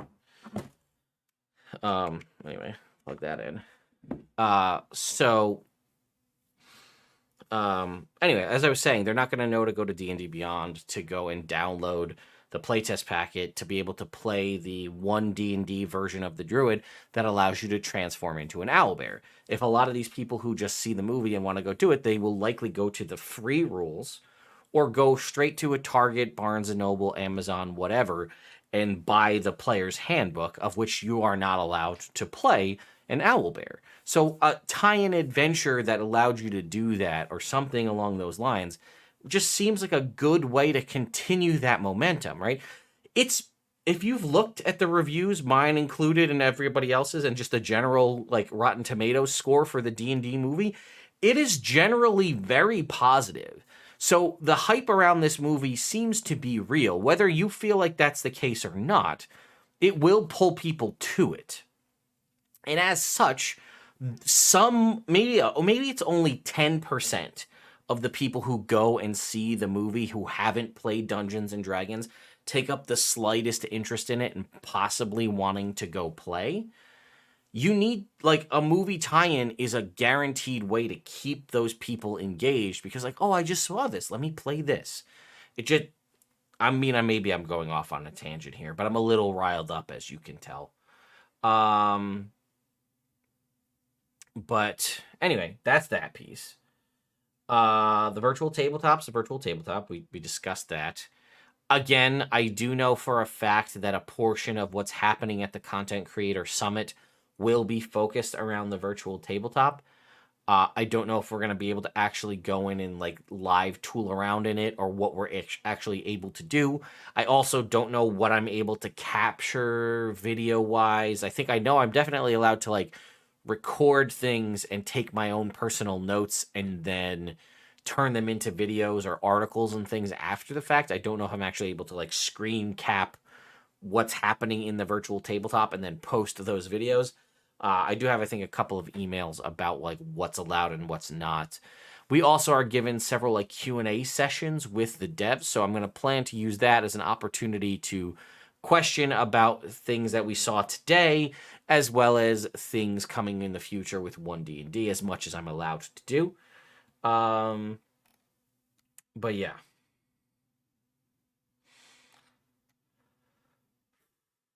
All right. Sorry.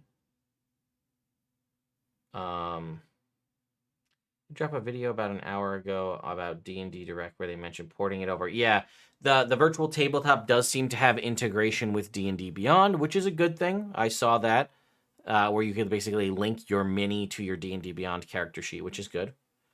I think that will definitely help keep people more interested in the virtual tabletop, because it won't be like it's its own separate thing. It seems like it has integration, which you'll keep more people invested that way.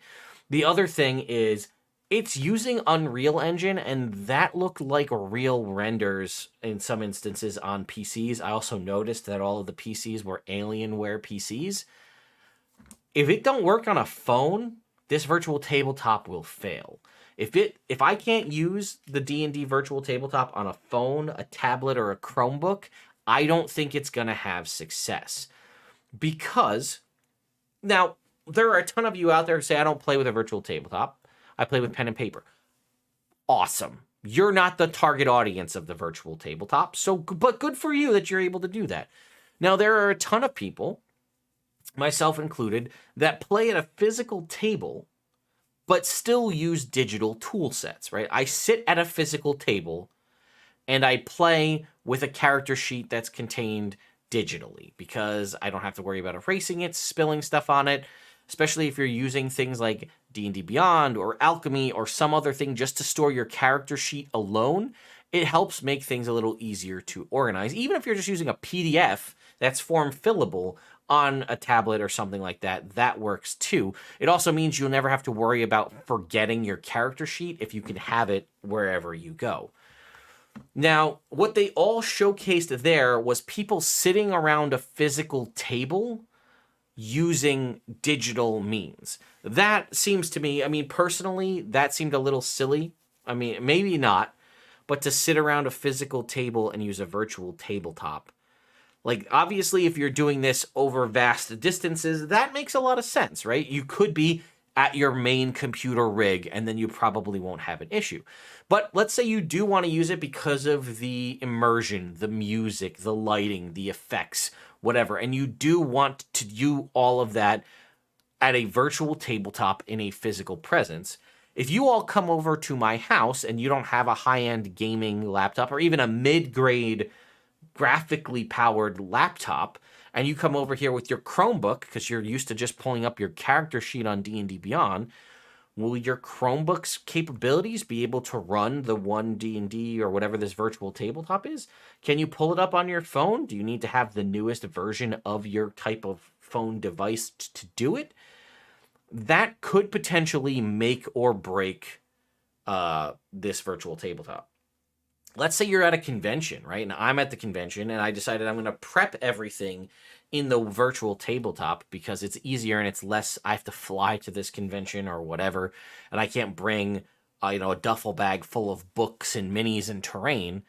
And I can just say, hey, everybody, here's the link. Go log on to this virtual tabletop and we can all play together. If these people can't run it on whatever device they happen to have with them, then that's going to be a bust. This direct could have been a newsletter. Agreed. I've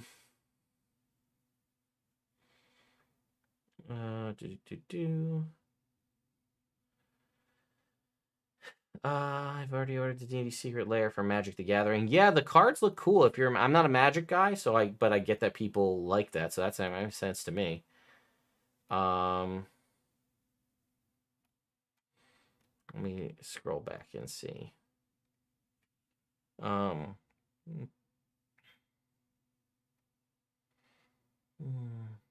Will there be D&D hostess cakes? I don't know. I'd buy them, though. I do love my zebra cakes and my Christmas tree cakes. No talk of the AI adventures. I didn't think we'd hear anything about that. The other thing that people brought up was the concept of, they did mention a marketplace for people to share assets. I, in my head, put free in there. I guess that was never mentioned, so there will be some form of a sharing of assets via marketplace. How that works, we don't know yet. Maybe I can get more information at the Content Creator Summit.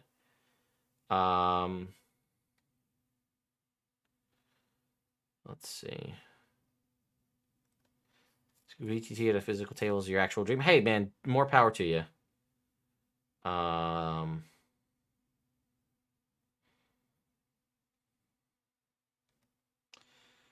What if there's a performance mode that's just a top-down 2D grid? Listen, if it had like a hardware deceleration mode where you could just be top-down tokens on a grid, that's fine. But why wouldn't you just do Roll20? You know what I mean? Something like that.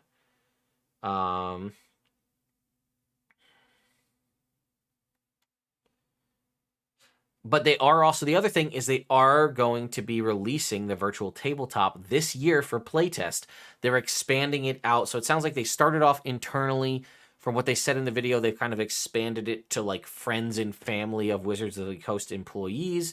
And then it sounds like they might start to expand that out to possibly certain groups for beta testing this year. I can't say with certainty, but I wouldn't be surprised if the folks that are going to the Content Creator Summit, whether physically or digitally, would also be some of the first candidates to see the playtest version of the virtual tabletop.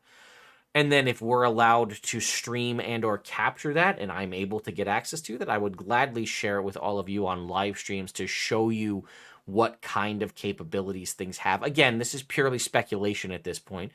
But, you know, I mean, I want to put it through its paces and see what it can do, recognizing that it is still early, but I guess we'll ultimately see. Let's see. A lot of people are calling out whether they think it will have microtransactions. We don't know. More than possible. We'll find out, right? So just real quick to talk about the Content Creators Summit real quick. I just want to say that I'm entering into this with an open mind. Yeah, does everybody kind of have a little bit of a chip on their shoulder post-OGL situation? A little bit, yes. Ultimately, we did win by getting the stuff thrown into SRD 5.1, thrown into Creative Commons, and the potential promises of all future or future older editions making their way to Creative Commons is also a nice olive branch. The potential that the Artificer might ultimately make its way into Creative Commons, also a nice thing. Again, it's a solid maybe at this point. It's not a definitive yes, but it's also not a definitive no. So I'm entering the Content Creator Summit with an open mind, willing to hear them out for what they have to say, not going in completely closed-minded, but also not being super over-the-top optimistic. I want to come in as a realist and see what happens and judge it based on what I'm presented there. And I think that's the safest way to go about it, and I do think it seems that a lot of other folks are also trying to take that mentality where we're showing up as if it's a blank slate, which it's obviously not, but let's see what they have to say and judge it based on what we're presented and try to keep past biases for the most part out of it so you can see what's coming as though that wasn't happening. Yes, there's obviously still past biases because we all experienced what we experienced in January, but this is them attempting to mend some of the rift that they created. Will they ever be able to mend it entirely? No. Personally, I don't think they'll ever be able to build it back to the place it was in November of last year. But if we can get to some point of a relative mutual agreement, I'll be okay with that. But I don't think no one is ever going to be a 100% like nothing ever happened, right? The fact that I'm looking at all these other RPGs and was looking at and talking to other companies and things like that at PAX and at other places to learn about other systems and other games and things like that are a direct corollary of what happened in January. And honestly, I don't think that that's a bad thing. I think that if anything, this has caused people to broaden their horizons and to look into other games, which realistically, as I've said before, there are other games out there that might do the kind of thing you want to do better than D&D, right? You want to do sanity-based Eldritch Horror, Call of Cthulhu will do it better than D&D can. You want to do some sort of futuristic cyberpunk style game, D&D, yeah, you can try to shoehorn cyberpunk and motorcycles and all that kind of stuff, tech, into D&D, and you might get something serviceable, but there are plenty of other games out there that can do it better. So I think ultimately the situation of the debacle happened, and while it was unfortunate that it did, it has at least caused people to expand their horizons and look into other things. But I'm not going to completely lock out WotC from trying to build communications back and be transparent and work with their community to do a better job. Now, I'm going to call a spade a spade. If we go there and things are just complete crap, then I'm going to call it like it is. But if it seems like they're doing their best, and like I said, I'm also taking into consideration that a lot of the folks on the design team that are doing the work and the community management side and everything else, those folks probably aren't the ones who, aren't the ones that are making the decisions that none of us were happy about. And unfortunately, because they're more public facing or more accessible, are the ones that get targeted for a lot of this hate and vitriol, and that's just not fair to them.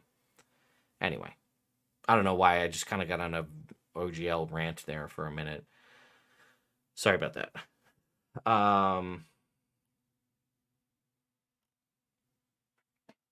Let's go back and see what I missed from you guys.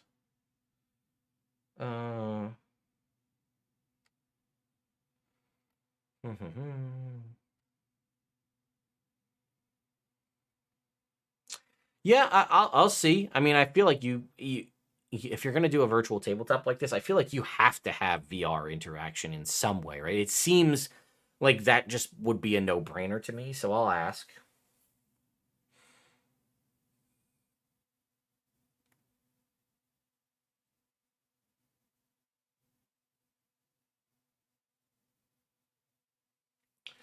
You know what? Somebody did say something. I thought in the video they said something about consoles. That would also be interesting if you could use this virtual tabletop, like, and it was available on like Xbox or PlayStation or even Switch.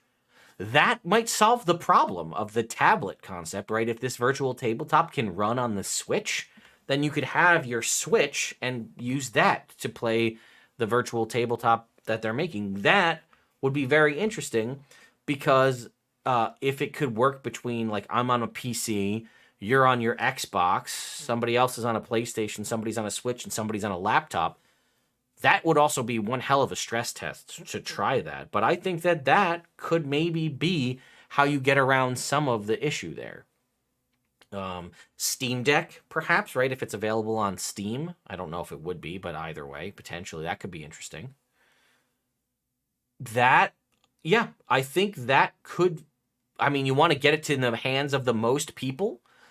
That would be the way to do it. Hey, you know, Johnny down the street just got his Minecraft D&D, and turns out that the virtual tabletop for D&D is also on his Switch. You can do both.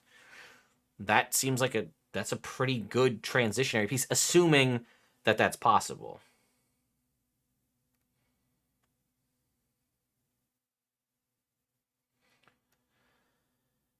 In your opinion, how do you feel would be the best first steps in order for WotC to start healing the hurt they've done this year?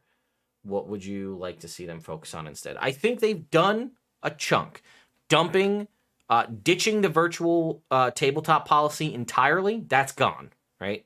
They didn't do that. They decided to go away from that. Dumping SRD 5.1 into Creative Commons, another big step. Putting 3rd edition, 3.5, and 4th edition, or at least 3rd edition and 3.5 SRDs into Creative Commons protects people who created under those. It protects anybody wanting to make stuff under Pathfinder 1st edition, anybody that used any of the stuff that also teed off of the 3rd edition SRD. That would be a big step. I'd love to see you throw Artificer into the SRD 5.1. I'd love to see you throw 1st, 2nd, and 4th edition into the Creative Commons as well, so that all happens. That would be a big step, so that if, you know, D&D, that would really get across the concept of D&D is yours. It's your game. Do what you want. If all of the editions of D&D, their base rules, whatever they determine to be what they want the SRD for them to be, are available in Creative Commons, therefore no longer owned by Wizards of the Coast, also could potentially combat any weird, funky things new TSR ever tries to do again. If you, like, dump the old TSR era stuff into Creative Commons, that might, I don't know if that would actually do anything at all for them, but that would be something. That shows, like, hey, D&D is truly yours. We're freeing it up to the public as far back as the history of our game goes to as current as it is now. That's happening. They also have said, Kyle Brink did say in my interview with him, that they are planning to not do an open game license for 1D&D. They are planning on it being open. And whether that's taking wholesale rules from 1D&D and just dumping them into Creative Commons, or dumping some sort of transitionary document into Creative Commons saying, if you're playing, you know, 1D&D, here's the transition. In 5e, the word race translates to species in 1D&D, but basically not locking things behind an OGL, using Creative Commons as their avenue going forward. That's what I've been assured they would do in that interview, and until I hear otherwise, I'm going to take that at face value. I think the D&D Direct, similar to the way Nintendo does Nintendo Directs, I think this Content Creator Summit, and again, a digital version of that, inviting people out to come into the house and see how things are being done. Their presence at conventions going forward, to be out there in the public, showing that they're out supporting their game, is kind of interesting. These are all things I think that are working towards rebuilding some of that trust. Now, you're never going to convince everybody. You also have to consider that, right? You're not going to, no, you'll never please anybody on your best day before anything happened. But like, as long as they don't do anything shady and they're transparent and open in their communications about what they're going to do. Like, let's say tomorrow they find out that for whatever reason, they will not be able to deliver one D&D in 2024 for one reason or another. I would want to know tomorrow or the next day in an official statement, video, what have you, that, hey, folks, listen, we sat down, we ran the numbers based on what we've seen. We know how much playtest information we have left to get through between our, our proposed launch in 2024. We can't do it, right? We were hoping to get it out in 2024 for the 50th anniversary. We recognize that to give you the product that we think you deserve, we're going to have to delay it into 2025 at some point. I would rather you tell me that as soon as you know than string me along till some point in 2024 when you go like, oops, sorry, we can't. That kind of openness and transparency about like, hey, we thought we were going to do this. Turns out we're not. Like if the playtest information from the Druid comes back from 1D&D and everybody's like, we hate it, we don't like where it is. And it sounds like that the disparity between where people are at and why they like and don't like the concept of the standard stat blocks. If that's the case, I want to hear them tell us. And that's basically what we heard in that most recent video where they said, these are things people liked, these are things people didn't like, and we want to do our best to kind of find a thing that will please the most people, recognizing that we can't please the most extreme on either side, but if we can come to a relatively easy middle ground, let's do that and try to please the most fans as possible. But that kind of communication, not being afraid to get out there and talk to people about it, whether it's on your official channels, whether it's in official articles, or whether it's conversations like the one I had with Kyle Brink, or the ones we're going to have at the Content Creator Summit. These show me that you're involving your community. I like to see the return of things like the old podcast crossover events, or like the D&D live shows, or just fun events for fans to go out to, or, maybe a fun experience. It says they're going to be at Gen Con in some capacity, right? What is that going to be? Is that just going to be like a booth? Or are you going to have just play spaces and play testing? Or are you going to have like a fun little meet and greet or whatever? Just get out there and show the community that you're there to be engaged and be a part of it. I think that's the most we can ask for at the moment. I don't know what more you could do and to kind of bridge that gap. I'd love to hear suggestions on what people think you could do to bridge the gap and mend the rift that's been created, but I don't really know what else there is. Okay, sorry. I'm a ranty boy today, apparently. Sorry. I apologize for that.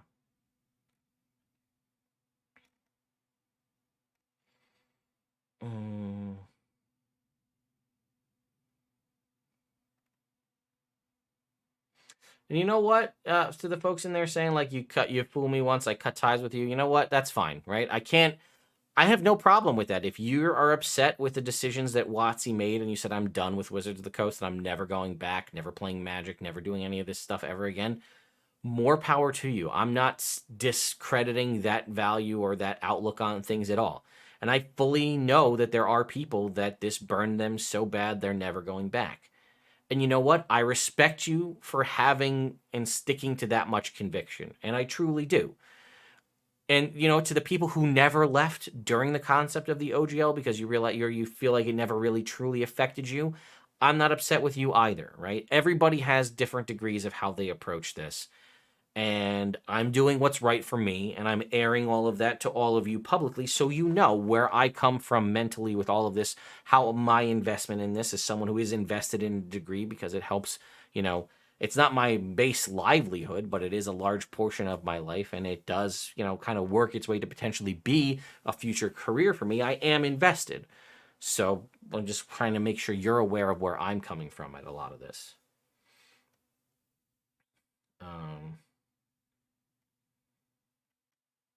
Okay, scrolling back through the comments here.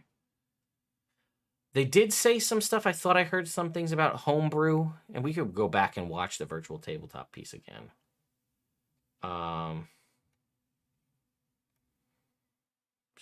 Very special. Skeptical. Yeah, what they might do instead of the VTT policy.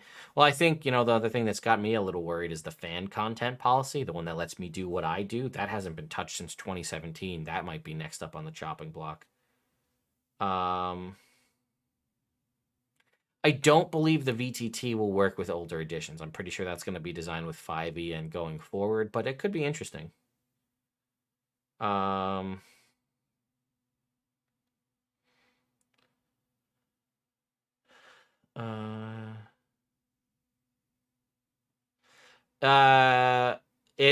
think Zork W House, I'm pretty sure it's already been confirmed that Planescape is a box set. Whether it will be a box set in the vein of Spelljammer or more significantly larger books, I don't know.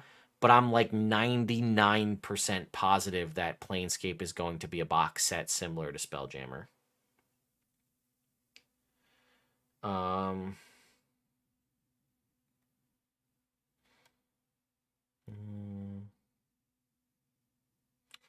I'm not upset with any.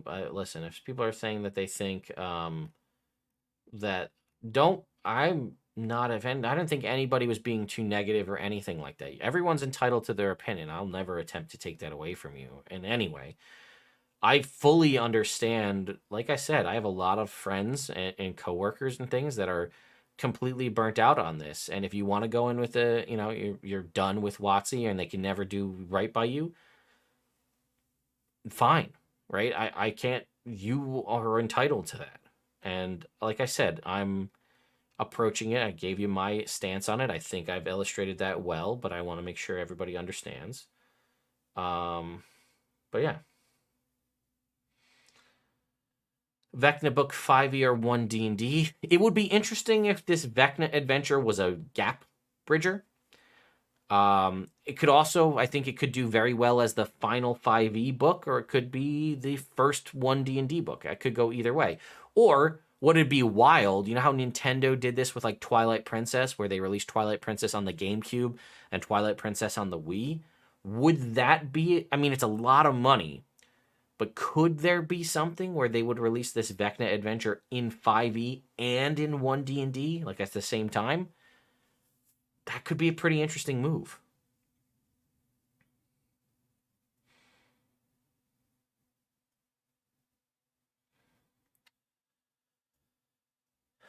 Do you see yourself and your table sitting around a dining room table with laptops in front of you using their VTT? Personally, no, I don't. But I could be wrong, right? If this virtual tabletop is like the best thing since sliced bread and knocks my socks off, maybe. But as it stands right now, no, I couldn't see it.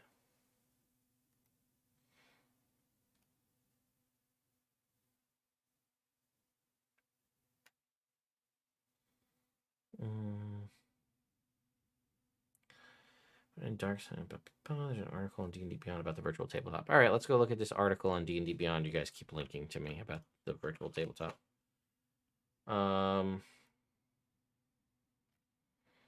Okay, we'll go look at it right now.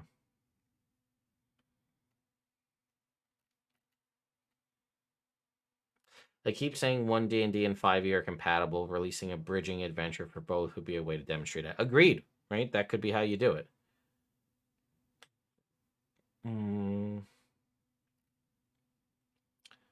All right, let's take a look. D&D virtual tabletop goals.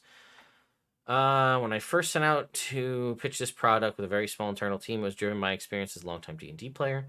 To do this effectively, this experience needs to satisfy 3 core criteria. It has to be fun, it had to be convenient, it had to be authentic. Using these keywords as our North Star, we started to work on an immersive experience while trying to solve real-world problems our players were having with learning how to play, connecting with each other, and keeping the groups alive. Fun. As we make the VTT, we must recognize the traditional D&D and digital D&D are different. That makes playing in person fun might not translate perfectly to a remote experience, which is true. When rolling dice, for example, you can't be holding a bunch of dice in your hand, shaking them up and letting them go.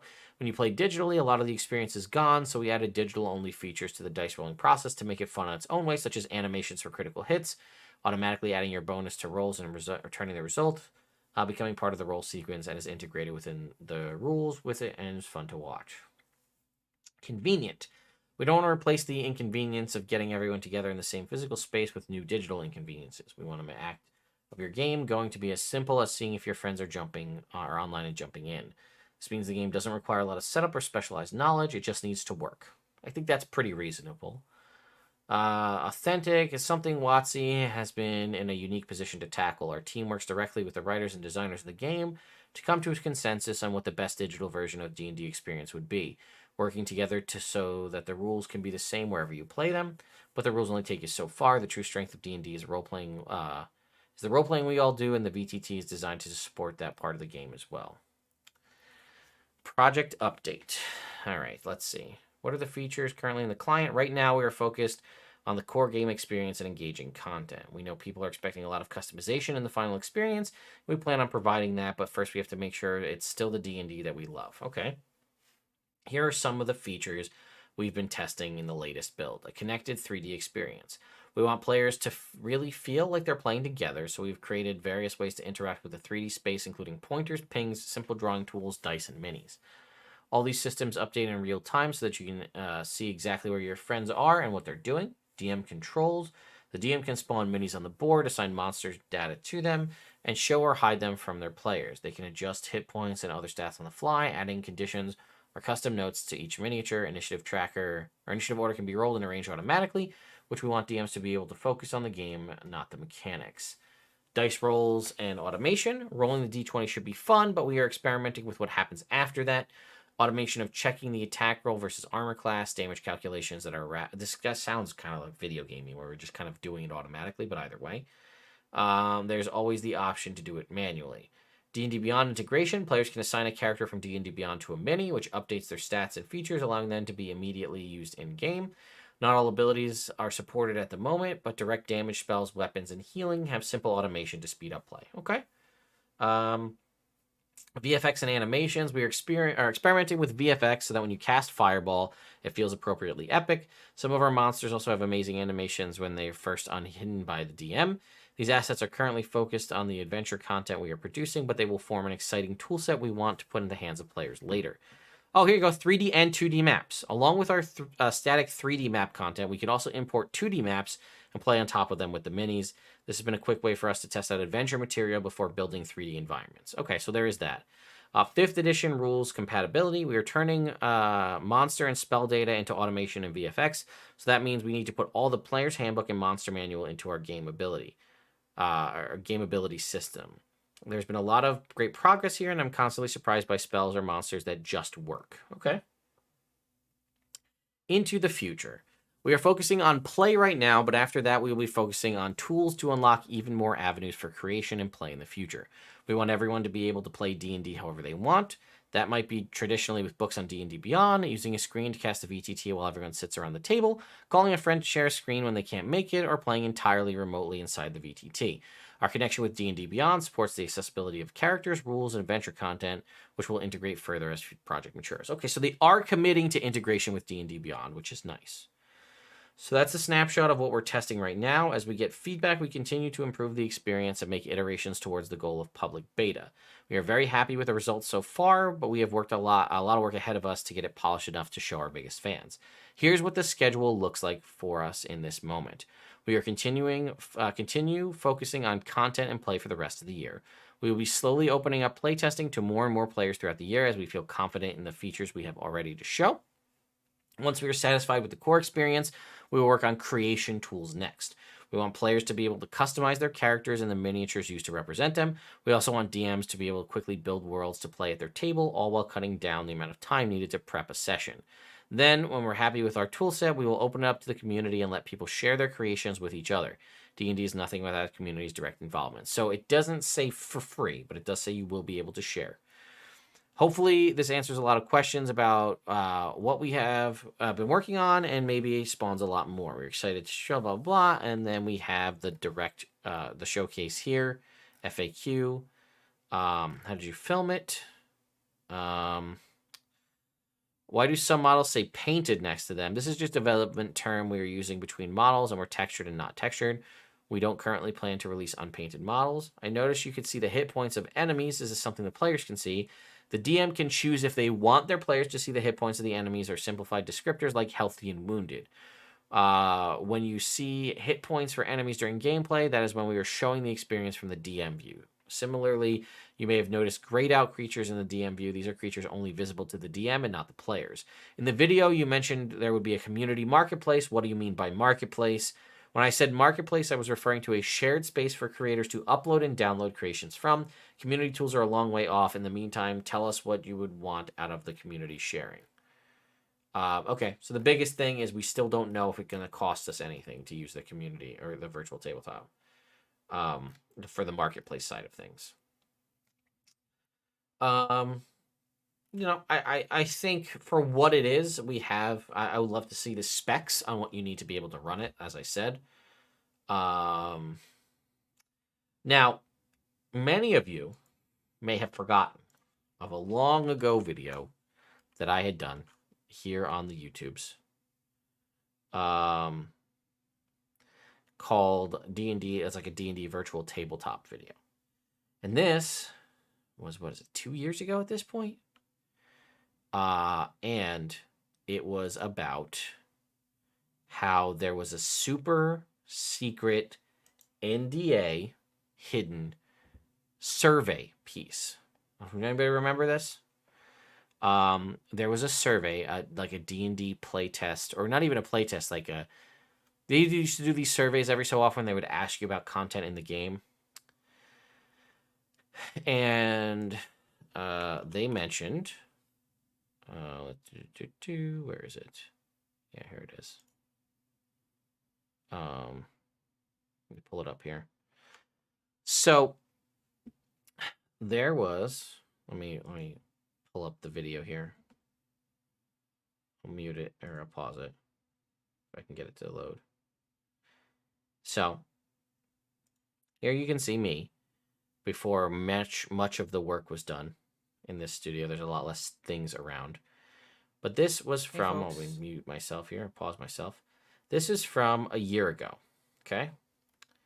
And I made the video. I called it a new D&D/WotC VTT. And what this video here, I'll link it in the chat if you guys want to go check it out. But what that video was about was there was a survey, and certain people were, it was actually almost the same situation shirt-wise. Certain people were prompted in this survey to say, do you want to enter into an NDA and learn about the future of Dungeons and Dragons? And in that, it told them about a planned future D&D virtual tabletop where you could use microtransactions to customize the skin and look of your miniature within this virtual tabletop, which is what I'm assuming we're going to see here, right? You saw those miniatures. You might get like a base looking miniature, but if you want that character to have a flaming longsword or a certain beard design or something like that, you might have to pay via microtransactions. I can't guarantee that that's going to be the case in the final product, but that is what was showcased in that that survey. Now, I personally did not get that when I was going through. I actually did mine live in a video when I filled out that survey. I didn't get the prompt for the NDA to talk about it. Other people did, and they weren't allowed to share what it was for fear of, you know, feedback from WotC because they did sign an NDA. But it seems to me, based on what was discussed, that that ultimately got to a point where what we're seeing now is kind of, that was like the bait, what that was over a year ago was like the beta of what we're seeing now. And I think that that's likely what we're going to see is microtransactions in the form of customizability for cosmetics for your character. Probably not things that are statistically beneficial to your character, but more cosmetics. And if there is a marketplace that allows you to upload your own things, and if it possibly lets you like download a file off of something like Hero Forge and then upload that, you might be fine there. You might not have to worry about it. And realistically, if people want to pay for microtransaction-y cosmetic gear for a D&D mini and a virtual tabletop, that doesn't, as long as it's not like a pay to win, like I buy the flaming longsword and the longsword does an extra D10 fire damage in the game if I spend the money on it, I'm not okay with that concept. But if they buy a flaming longsword so that it looks cool, you, right? I mean, you want to spend money on cosmetics, I'm fine with that. I don't care. Do whatever you want. It's a cosmetic thing. It doesn't impact the course of the game in any way. And if you want to spend the money, that's fine. Realistically, if they want to be smart about it, there should possibly be a way somehow to unlock those things over the course of... I don't even know how you do it because it's not a video game. Like, normally you can have stuff like, if you do certain things, you can unlock things, or you could just buy them outright for the appearance. But this is a virtual tabletop, so it's not really an option there. Yes, I agreed. Thank you, Soda Saint. I agree. I don't know pay to win, but if people want to spend money, right? Like, so if I'm okay, right? And this is what I think a lot of this comes down to, how you play with minis in real life, right? There are plenty of people that will use like a Parcheesi piece or a Skittle or a penny or an extra D12 to represent their character on the map in a physical setting where you're doing, where you have a tabletop and you're playing D&D, right? For the longest time, we would use random errant board game pieces. I think I've talked many a time about how my character from 3rd edition's Giant Crocodile was a piece of knotted up rainbow-colored neon string. And that was the miniature I used for his Giant Crocodile. And I was fine with that. So if I'm okay with the base, paladin miniature for my character in this virtual tabletop and it doesn't bother me, and you want to spend $50 to custom outfit your D&D miniature in the virtual tabletop so it looks the way you want it to, you should be allowed to do that. And I don't really care because it doesn't ultimately impact it. It's just you get to look a little cooler and I look a little more generic. If that's all it is, fine, right? Now, if I have to start paying for textures to do certain things with building out the landscape in the virtual tabletop, that I might start to have a little bit of issue with. Although, again, you could make the same argument. It's cosmetic, right? If I'm just comfortable with a black and white grid with where I draw on it with a wet erase marker or dry erase marker, there's a tree here, a little green squiggly, and there's a river here, a little blue squiggly, and a rock here, a little brown squiggly, and I'm okay with that. It should be basically the same thing as if I'm okay doing that and you have $5,000 worth of Dwarven Forge physical terrain on your table. I guess it could be the same thing as far as textures and things go in the virtual tabletop. So, if it's purely cosmetic, I don't really have a problem with that because that's a voluntary thing. But if it does provide some sort of statistical benefit, that's where I start to have a problem with it.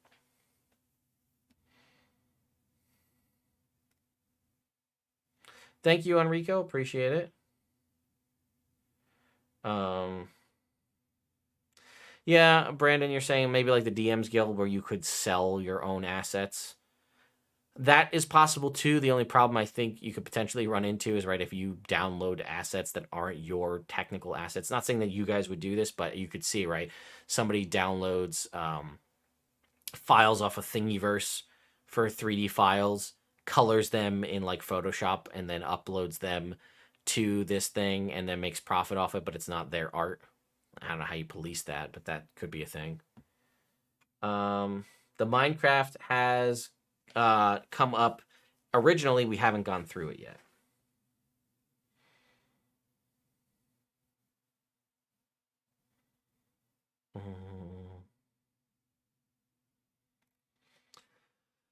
When I spoke to Kyle Brink about the concept of this virtual tabletop and what kind of things you'd be able to do, he did seem open to the concept of they wanted to have it to be able to allow people to create in it. I had suggested doing the same thing with like D&D Beyond to make like a marketplace, like a Steam. I keep equating everything to like a Steam marketplace where it's available for publicly for everybody. And like Steam takes a chunk of it, but you can put stuff up there and say like, hey, this is coming out at this point. People could wish list it, all that kind of things. And it becomes like a creator ecosystem as opposed to just like, it's only first party kind of a thing. All right. So let's go ahead. I'm going to cut. Well, I'm not going to cut it. I'm going to do an intro bit And then we're going to just do the monstrous compendium so that I can cut this out later. So here I am waving my hands so that I know to cut it here. What's going on, folks? Ted from Nerd Immersion here, and if you missed it during the D&D Direct live just a little while ago, there is the Monstrous Compendium Volume 3 released. If you're unfamiliar with what this is, the Monstrous Compendium is a series of free monsters available to anybody who just goes to the corresponding page on D&D Beyond and clicks Claim Now, and now you have access to these free monsters. Also, if you missed it, Minecraft is now going to have Dungeons and Dragons related content, and the Monstrous Compendium Volume 3 is called Minecraft Creatures. So if you've ever wanted to face a creeper in your D&D 5e campaign, well, guess what? You now have the concept and the ability to do so through an official crossover collaboration stat block available on D&D Beyond. Here it is over here on D&D Beyond. You can see it right here. We have this, the Monstrous Compendium of Minecraft Creatures. So we have Blaze, Creeper, Ender Dragon, Enderman, and Wolf of the Overlord. It's pretty much standard across the board, what you'd expect from a Minecraft situation, and they range from anywhere from CR 1/4 all the way up to CR 19. So Blaze, right? Elemental beings congregate at the Nether Fortress. They float around a short distance above the ground. Blaze rods are a source of great energy that, when carefully crushed into powder, can be used to brew potions. Here we can see our Blaze art here in a sort of stylized D&D version of it. And this is a challenge rating 5 creature, an elemental. Resistance to bludgeoning, piercing, slashing from non-magic, immune to fire, immune to several conditions. And then here are its abilities. Blaze Rod. When it drops to 0 hit points, it disappears in a cloud of smoke and has a 50% chance of leaving behind a glowing rod worth 100 gold pieces. It sheds dim light in a 5-foot radius, and as an action, a creature can try to snap the rod, doing so with a successful DC 14 strength check. The snapped rod releases its fiery energy in a 5-foot radius sphere centered on itself. Each creature in that area must make a dexterity saving throw or take a d12 fire damage, half on a success. And a creature that's within starts its turn within 5 feet of it takes a d6 fire damage. It gives off light, and it does take extra damage from water. It takes 1 cold damage for every 5 feet it moves in water. This is very similar to a standard fire elemental creature. It also has multi-attack, which makes 3 fiery doom attacks, for a d10 plus 3. This also has this new stat block since the Mordenkainen's Monsters of the Multiverse, where it can do ranged or melee attacks, which is kind of interesting. The target catches fire if it's a creature or flammable, which is interesting because that's just an auto catch fire, no saving throw. And until a creature takes an action to extinguish it, it takes a d6 fire damage at the end of each of its turns. Next up, we have a creeper here. We have both the external art as well as the sort of X-ray version of them. So they are challenge rating 1/2. They are monstrosities, immune to lightning damage and exhaustion. They can't take actions except for dash, disengage, hide, and search.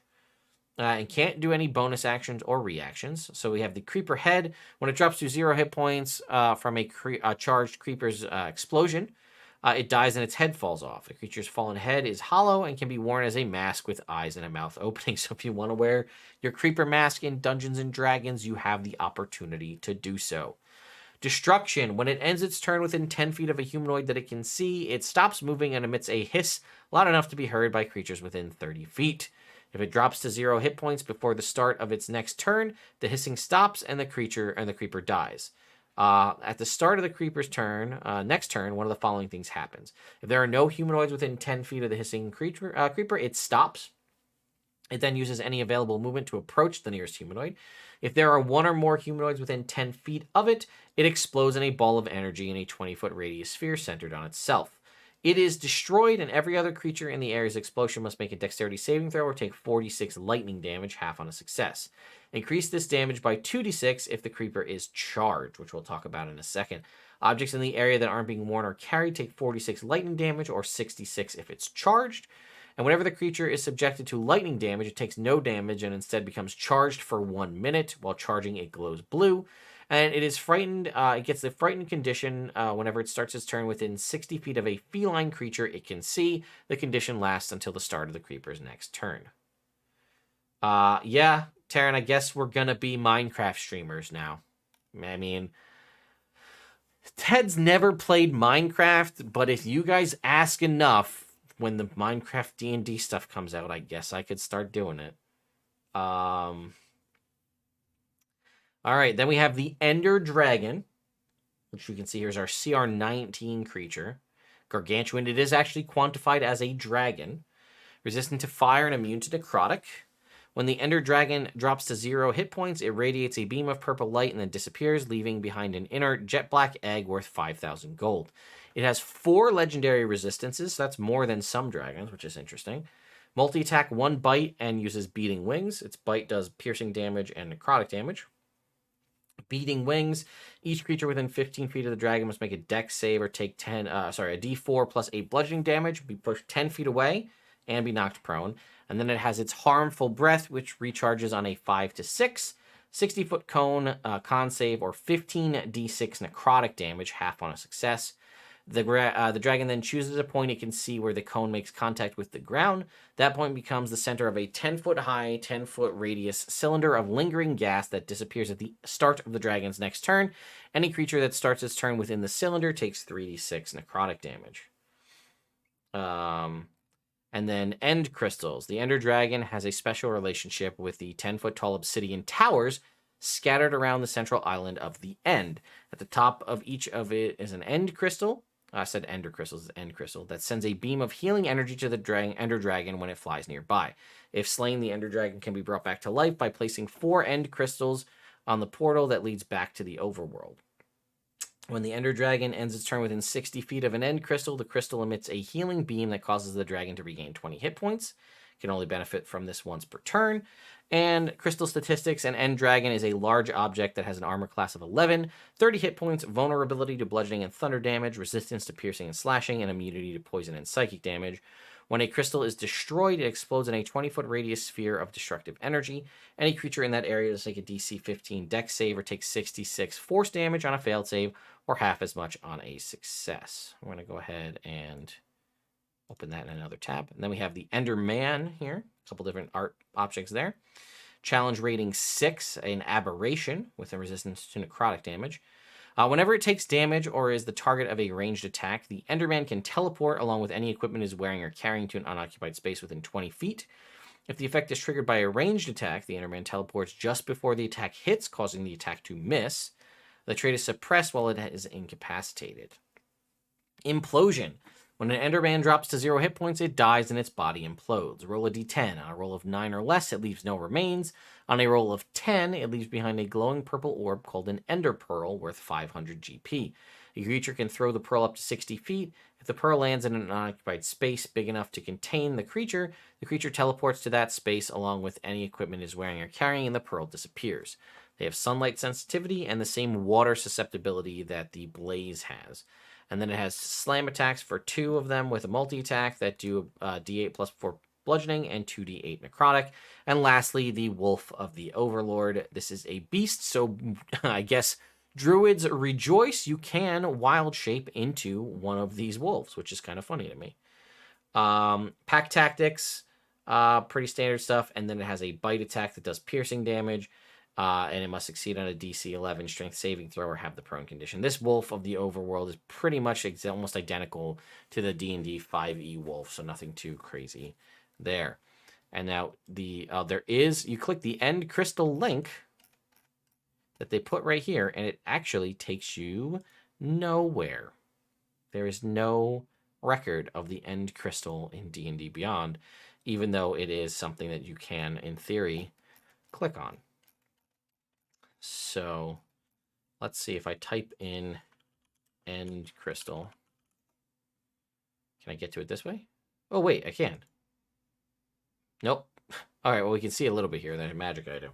Tab for it. An End Crystal is a large object that has icy... Okay, so it basically...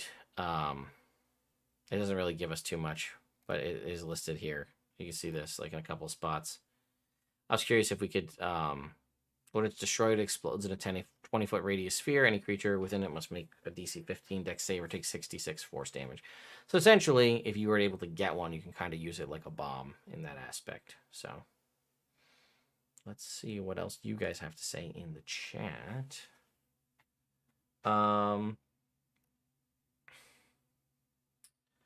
Let's see. There are so many world campaign settings. Enderman party tries to track and subdue displacer beasts. So now I need to take a linguist feed to access the end speech. Yeah, I guess. One of the devs from the VTT's first look video from the D&D specific channel calls out the idea that this VTT is playable on phones and mobile devices. I know he said that. I just wonder, based on the way it looked, whether or not a phone or mobile device could actually control. When I asked Kyle Brink about that, I asked that specific question, whether the virtual tabletop would work on tablets and mobile devices, and he said yes. These wolves will always attack skeletons, by the way, no matter what. Bones be good. Now Watson needs to release a building book so we can create our own bases. Yeah, so, I mean, we went through quite a bit of stuff here. We did the D&D Direct pretty extensively. We had a large OGL rant in the middle there.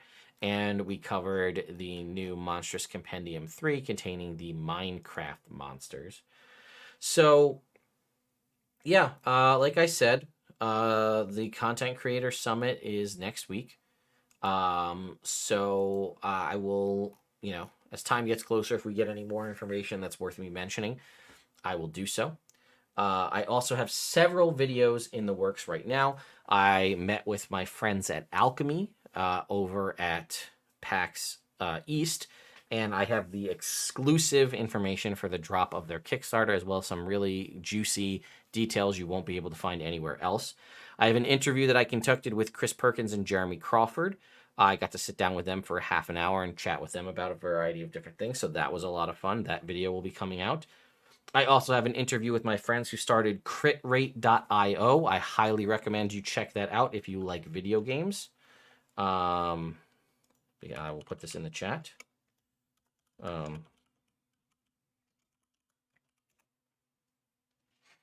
So check out critrate.io. It's really awesome, way to help you figure out how you like to play video games and what kind of games people like you are looking forward to playing. It was also super useful at PAX because it allowed me to min-max my time on the games I should be trying out. And I'm hopeful to work with them on some future endeavors that you all might very much enjoy as well. So, we've been at it for 2.5 hours though, so I think I'm probably going to call this an end, and I will likely do a TLDR of the D&D Direct where I just kind of hit the high points. This is only a half an hour, so I think I can do that in a relatively quick fashion, so be on the lookout for that video as well. But this whole live stream in and of itself will be up on the website, on the YouTube. So anyway, thank you all so much for watching. I gonna go because it sounds like one of my dogs just knocked something over upstairs. I'm gonna go check on that, and I will see you all next time. Yes, I know, classic me turning a half an hour stream into 2.5 hours. You know this about